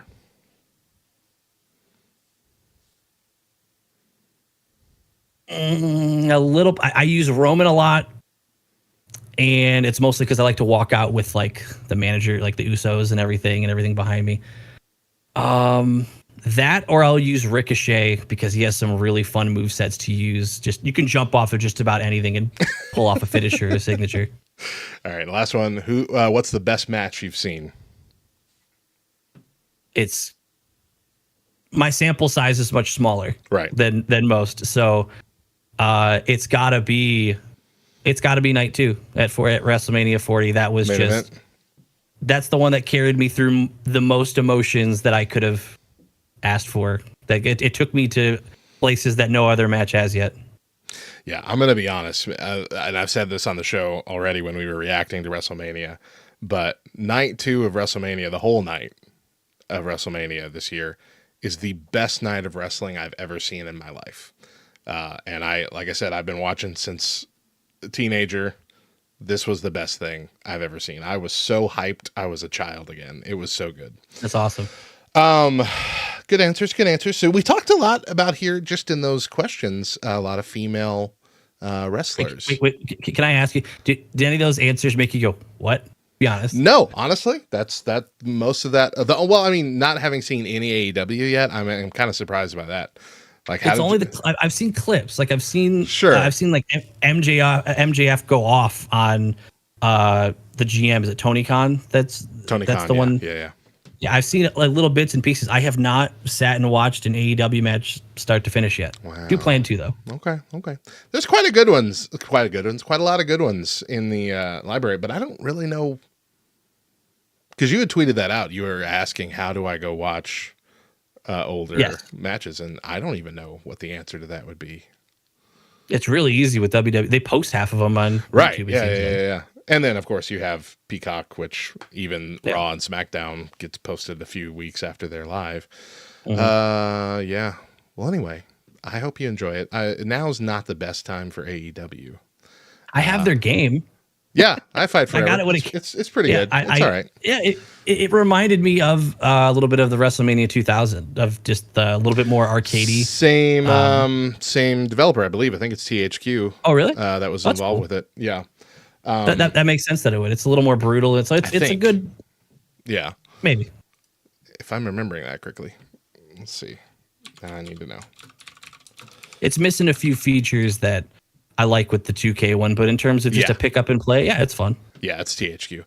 Yeah, that is what I noticed too. Is like this does feel very similar to the games I played when I was younger. I bought I don't have like a real powerful system. I don't have Xbox or PlayStation or anything. I just have the Switch. And the first WWE 2K, which I think was just 2K20. No, it might have been 2K18. Anyway, the first one that came out to the Switch was broken as worse than any game's ever been broken. I remember I was playing as it was my first match attempt on the game. I was playing as Big Cass, I think, which I don't even know if you know Enzo and Big Cass. But they were coming down to the ring, and he couldn't even make it to the ring before the game just glitched out and froze. Like they're in the mid-entrance. And so I never got to play a match. I tried so many times, and they would just never make it past their entrance. And I had downloaded this game, and so I had to like call Nintendo and say, I need a refund for this. And they said, well, we don't really give refunds for downloaded games. I'm like, yeah, but I didn't download a game. I downloaded a mess that was not finished or prepared. And then so many other people started flooding in with that same problem, to where they kind of stopped making games, making those wrestling games for the Switch anymore. Yeah. I think maybe till this year. And even then, this year's version was like it might have been last year's version, but very dumbed down, like very it seems like a lot of the ports. Yeah. It seems like a lot of the ports to Switch struggle a little bit. Yeah, that's because If it's not made for Twitch, it seems like it's struggling. Nintendo goes over for experience rather than power, and it works some ways, but it doesn't really work very well with cross-platform games most of the time. Yeah. Okay, so anyway, as I was getting into, you talked a lot about women's wrestling just in those 10 questions. You were actually on camera quite a bit on the hard cam at a recent, was that the SmackDown? That was at the Raw. That was Raw. We had the That's ringside Raw. ones, Right, because it was when Becky won the title, wasn't it? Yep. Holding a sign saying more women's titles, big bold white sign, more women's titles. Yeah, my phone blew up within the first 10 minutes of the show. my buddy sent me the text that people were talking about it on Twitter, and I was like, "Oh, good things or bad things?" Because immediately I want to know, like, is this a foolish take, or are people like, "Yeah, more of that"? And I ended up just opening it myself, and I saw some bigger accounts were sharing it, and all throughout the show, I'd look at my phone, and it's just a wall that was going around. It was just me holding a sign that just said "More women's titles," which I don't feel like is that crazy of a take when you consider they've only got two. Like, they've only got two that aren't the tag ones. Yeah. I think if there was ever a time for it, now's the time. Yeah. So that's another thing you didn't really get to experience in real time. For all of the Attitude Era, women's wrestling was just about showing off their bodies. It was mud wrestling matches. It was lingerie matches. It was just all objectification. With there's some leftover of that we experienced at SummerSlam, which was I've heard some. I've seen the criticisms of that SummerSlam since, which is a little bit of a bummer. But at the same time, I didn't realize it in the moment because it was my first show. Sure. That the crowd wasn't like the toppest of top tier for like a PLE like that. And I can only speak to my section where it was tough to get rowdy because we had a group that really still lived mentally in the era you're referring to. And some stuff I'm not going to say on your show, pretty much any women's match was just being constantly yelled and, demands being made during the show. And it kind of brought things down a little bit, like, because you could tell a lot of the section was awkward. Finally, someone told them to, shut the heck up. And then that got a pop out of our section. So it shows that everybody in the area was really sick of hearing these guys. Yeah. But yeah, I do see the leftover of that a little bit. And I've seen a couple of clips, and I saw a clip where there was literally a bed in the middle of the ring for some segment. And, I'll give you, it was a different time, but that doesn't mean I have to like that time. Yes, it was. That's something that is a bit of a stain on the Attitude Era's fond memories. But there were some standouts. There was Trish Stratus, there was Lita, and even Trish and Lita both were objectified some, but you could tell that they were real athletes and they were really there. Yeah, they were trying to break through that. Right. They, I believe, are widely considered to be stalwarts for the evolution that the women's division has seen. But in the last few years, some of the good that's kind of peaked out of the bad has been this growth in women's wrestling. For most of the Ruthless Aggression era, John Cena era, women's wrestling was kind of seen as like it existed, and it wasn't as much objectification, but at the same time, it was the bathroom match. When it comes on, okay, I'm going to go get a snack and we'll come back and see. And, I even kind of felt that way. I'm like, okay, I'm not going to be interested in this match because they weren't great. They weren't given time to do anything. Their matches lasted 3 minutes. It wasn't pushed, and their title belt was a toy. I mean, it was a pink butterfly. Like, it wasn't that was the diva one. Yeah. And they were called divas. They weren't called wrestlers. Yep. They weren't called superstars. They were called divas. And anybody who wasn't, a princess in their character is like, okay, well, if I win this title, I have to carry around this princess title for, the next month. And so to see that evolution, which was really bolstered by like Charlotte Flair, Becky Lynch, Bayley, Sasha Banks, all coming up from NXT. Or the Four Horsewomen, right? Mm-hmm. Seeing that launch, like, I've been amazed at just how well the fandom has taken to women's wrestling as it's progressed. And so it kind of does hurt when we see it get put on the back burner a little bit every now and then, because we know how good it can be. Becky Lynch, I think it's Becky Lynch and Charlotte Flair, main evented a WrestleMania. a WrestleMania. That was unheard of. Any pay-per-view with a women's match as a main event was unheard of. But to do it at WrestleMania, that's such a major step forward. And so with such a huge roster of women who are not just there for eye candy or to be managers or anything like that, who are actual amazing athletes, yeah, mid-card titles would be fantastic. It feels like it works. To put a little bit more, I mean, they're already doing it in NXT, right? They just announced the women's North American title for that. I hope that that's a testing ground for if this seems sustainable for the larger roster. But yeah, I'm all 100% in with you there. More women's titles would be great. Yeah, and I can say as a new fan that doesn't have the context of the old stuff, if you buried all of that history and you didn't give me any way of seeing of how it used to be, I can tell you as a new fan, I wouldn't have known. They're doing so well right now that looking back and seeing that is borderline shocking that that's how it used to be treated. Yeah. The way it's treated right now, when you put, there's some that I hear some like, oh, this person botches, she does this, she does that.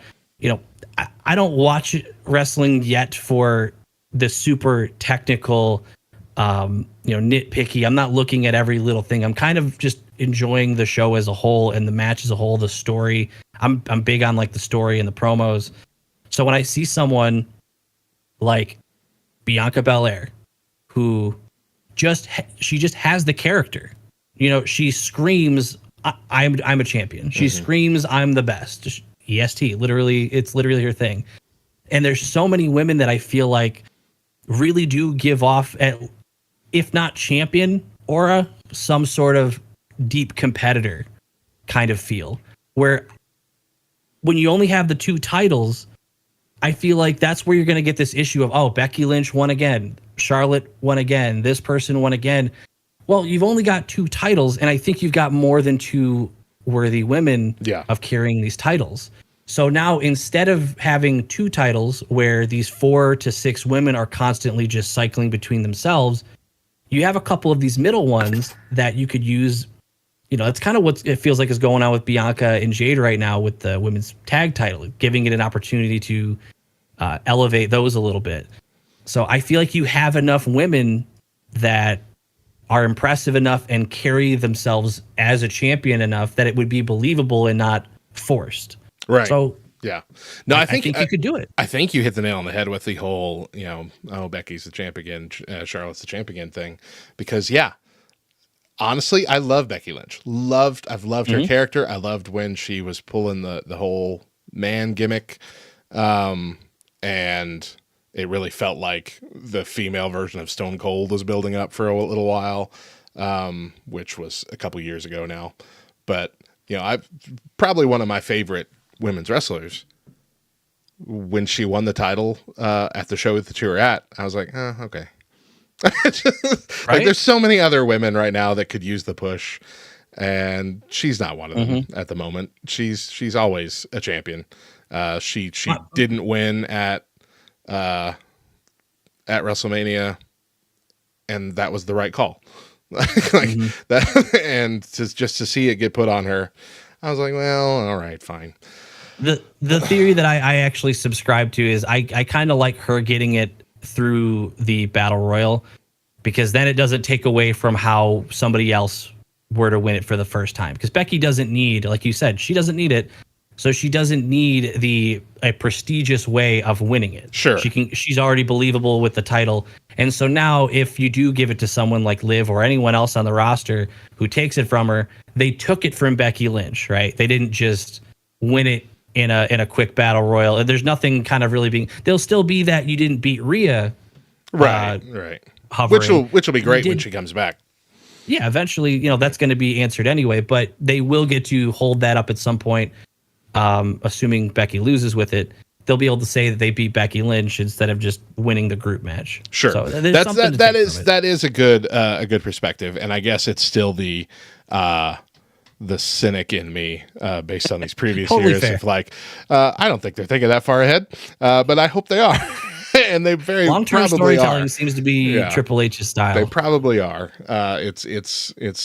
I guess I like being happily surprised as opposed to True. brutally disappointed. So True. I'll be hopeful that that's what happens. Beyond that, what are you looking forward to the most in this next year? Anything that you're hoping is going to happen, storyline wise or story-wise, business wise? I've got the fantasy of the Bloodlines Civil War games situation. I'm so subscribed to it. I want Roman to come back as a super baby face. I want him to. The way I see it in my head is Roman comes back and is easily able to link up with Jimmy, because Jimmy was kicked out and Jimmy was cool with Roman before he left. And I'm hoping that those two kind of have a feud with the Bloodline before reaching out to Jay. I don't want Jay and Jimmy to get together and then Roman comes back. I want it to be Jimmy Roman. That's not enough. And so they kind of have to, fix this broken relationship with Jay, bring him along to at least maybe not back into We the Ones on the Bloodline again, but it would be cool to like, you know what? I got you, Oos. I'm going to work with you. Even a situation where they did. Yeah, even a situation where they're trying to repair it over the course of weeks, and he's just like not having it, maybe wearing down for half a second and then not, and then he sees them just getting beaten to death in the ring and comes out and like, okay, fine. Jay's music hits, it would pop. That would be great. And the first time, if you were to see Roman walk out with the Usos behind him, whether that's a year from now, 2 years from now, however long it takes to get the story to that point, I feel like that's going to be a moment. Like that's just going to be so cool seeing them back together. Just Roman coming back as a face, a believable face. Yeah, I think he can do it now. So I think cool. he can pull it off. I like that. I also am subscribing to that being the summer or the Survivor Series poll. I want to see Paul Heyman being just held captive by Solo Sikoa, just not wanting to go back to Roman, but not being allowed to. Yeah. I want to see the rescue mission. I want it. Yeah, I want it to be a whole kind of spy thing eventually. I think that's beautiful. It's hard when the first chapter of the Bloodline comes to an end here at WrestleMania 40, because it was such a good story. Like, how can they keep it going? Should they have just dissolved it at that point? And so it's hard not to get into that skeptical lens of, all right, can they do anything as good as what they've already done moving forward? But even though I don't really know the Tonga brothers that we now have all that well, seeing them still hypes me up every time. Yeah. And I know we got Jacob Fatu coming as well soon. Is it Tama Tonga was the one who had come a few weeks ago, right? Tama Tonga was the one that's been there for the last I like him. month or so. And I like him. He's vicious. He gives off that like he's not waiting for an order kind of vibe. Just tell me who to take down, and it's all I'm doing. He's a bit on the crazy side too. Like if you go look at some of his indie stuff, he's been face paint, crazy character in different eras, and so we'll see a lot from him, I think, in the next few years. That will be exciting. But anyway, really cool stuff. Very excited for it. But with that, Josh, thank you so much for joining me on the show today, sharing your unique perspective of a WWE diehard fan who's only been in the fandom for a little over a year. I think it's incredible to see. I think it's exciting for me just as an OG now when it comes to the eras here, I guess, of WWE, to see someone joining in at just the perfect time. And that's the sentence I hear the most is I'm sure you could go to that video, load the comments, and search the phrase perfect time. There are so many comments that have said, dude, you came in at the perfect. If you would have joined 5 years ago, you would have been out already. Like if it would have been like it was bad in the 2010s is what I'm hearing a lot of. So if you joined and then you're like, oh, okay, this is why I don't watch this, and then you wouldn't again. Why is the laptop booking the match? I don't understand. Oh, and all the years where like they were making Michael Cole a heel character. It was just, and that was part of it too, because he had to be the guy to read the laptop. Oh, then it was Hornswoggle, the wasn't that who it Irish, ended up being? the Irish little person, and that was just a throwaway. Like, yeah, it was Hornswoggle. Like it was so much. They just didn't have a plan. There's no way they at had the that end. in mind when they did it. No, they would start storylines and just not have an ending prepared, and just when no one cared about it anymore, throw out, oh yeah, this is how it ended. Isn't that what happened last year at the Raw after Mania? Wasn't that a show that was still controlled? Wasn't that still a Vince show? That was when Vince McMahon was supposed to be out of creative. He was just going to be in, at the headquarters, hands off everything. And apparently he got into that show hours before it started, and then even during the show, and just changed everything that Triple H and the creative team had made. And it just became the most convoluted mess. That's supposed to be the best Raw of the year. And everybody was so mad after that Raw. Well, you know what's so funny about it is I didn't know at the time about the Vince situation, him coming back into it and doing all that. And all I remember walking away from that was like looking back, going all the way into SummerSlam. And I kept thinking, I remember asking my buddies, like, so why did Brock even attack Cody? Like, did we ever get an answer to that? Like, was there something to that? And finally, one of them was like, "Oh yeah, that was just something Vince. That was something Vince just threw together, and I don't think they ever planned on how that was going to develop. So they just never elaborated on why it happened." I'm like, "Oh, okay, I'm starting to understand why there was a lot of frustration in the past." Look, storyline wise, Vince McMahon did a lot of amazing stuff long time ago, and in the last decade, dude has just been not in touch with fans. Thinks he knew better, and every time he took his hands off, things got better, and he couldn't see that, or couldn't take it, or didn't want to believe it, or what. I want to accept it. Yeah. I hate the situation that he's gotten himself into currently. Yeah. But when it comes to the WWE product, it was definitely for the best, and I think that's been clear and proven over these last few months. One thing I was about to like exit the whole interview, but I realized we never touched on this, so I have one more question since you have the time. Yeah.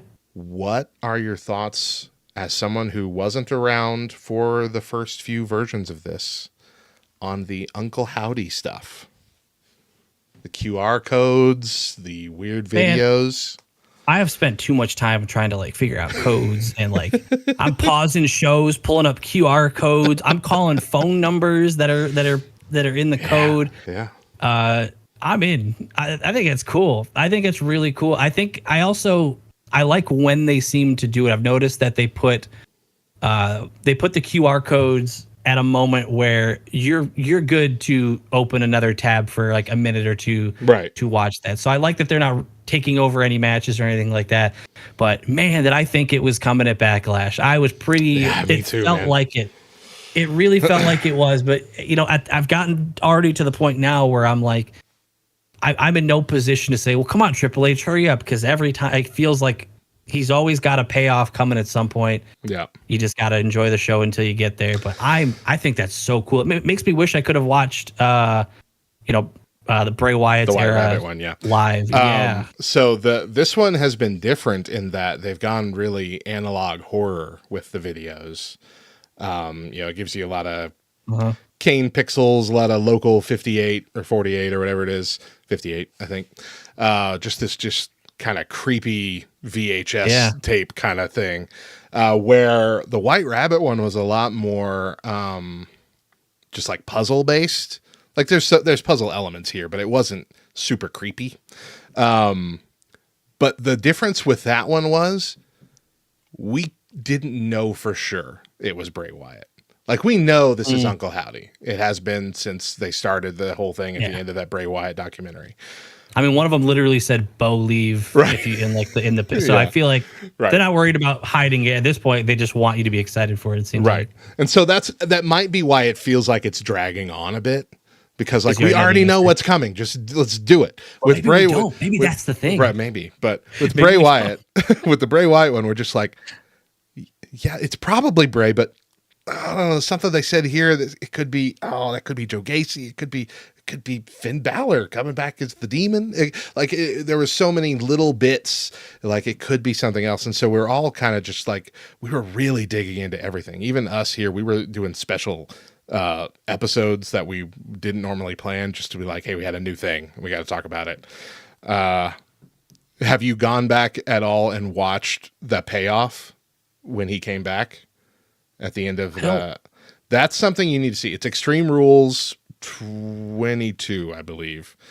2022. I might have seen it in the documentary. They did a little bit of it there, but like if you want, I haven't like seen like the show of it though. Like if you want to uninterrupted. feel how it felt, you don't even need to know much, because my wife has not watched wrestling since we were dating in high school with me, but I made her watch this segment. And even having no idea, very little idea who this character was, and no idea about what the QR code and all this was doing, she was floored at how just over the top this return was. I think the whole thing is on WWE's YouTube, but it is a beautiful, beautiful story. And so I know they don't want to just duplicate that. Which again is why I think they're going analog horror. Also, all of their stuff seems to be like every QR code seems to be a glitch on the screen, when that wasn't the case. Cool. That wasn't the case before. Before, you would be finding them in random places. One of them was like on the mic that Triple H was holding. Like he came out holding it and had the WWE logo, and he eventually turns the mic around a bit and it's got the QR code right there as he's talking. And it's never mentioned on TV at all. No one ever says a thing about it. It's gotta be so fun. It's gotta be so fun on there. And like, I would love to be in control of like a product like that, where you set up the QR code and the second it flashes, even for a second, as the creator of it, I'm already refreshing Twitter. I'm like waiting for people. Like, let's see who figured it out. Let's see. That seems so much. That's such a cool thing that they do. Yeah, that is another channel I want to shout out. Wrestling Daze, DAZE. This guy has been doing very in-depth deep dives. And he's got a bunch of people on Twitter that send him all the stuff that they find, and he goes through all of it on every bit of on the QR stuff. On the Nightbird thing.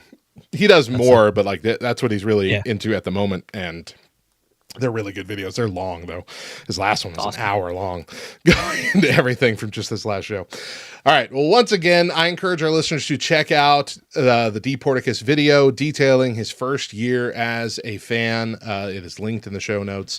He's also been, since then, doing some more regular WWE related content on his YouTube channel, on your Twitch channel. All of these are at D. Porticus. Yep.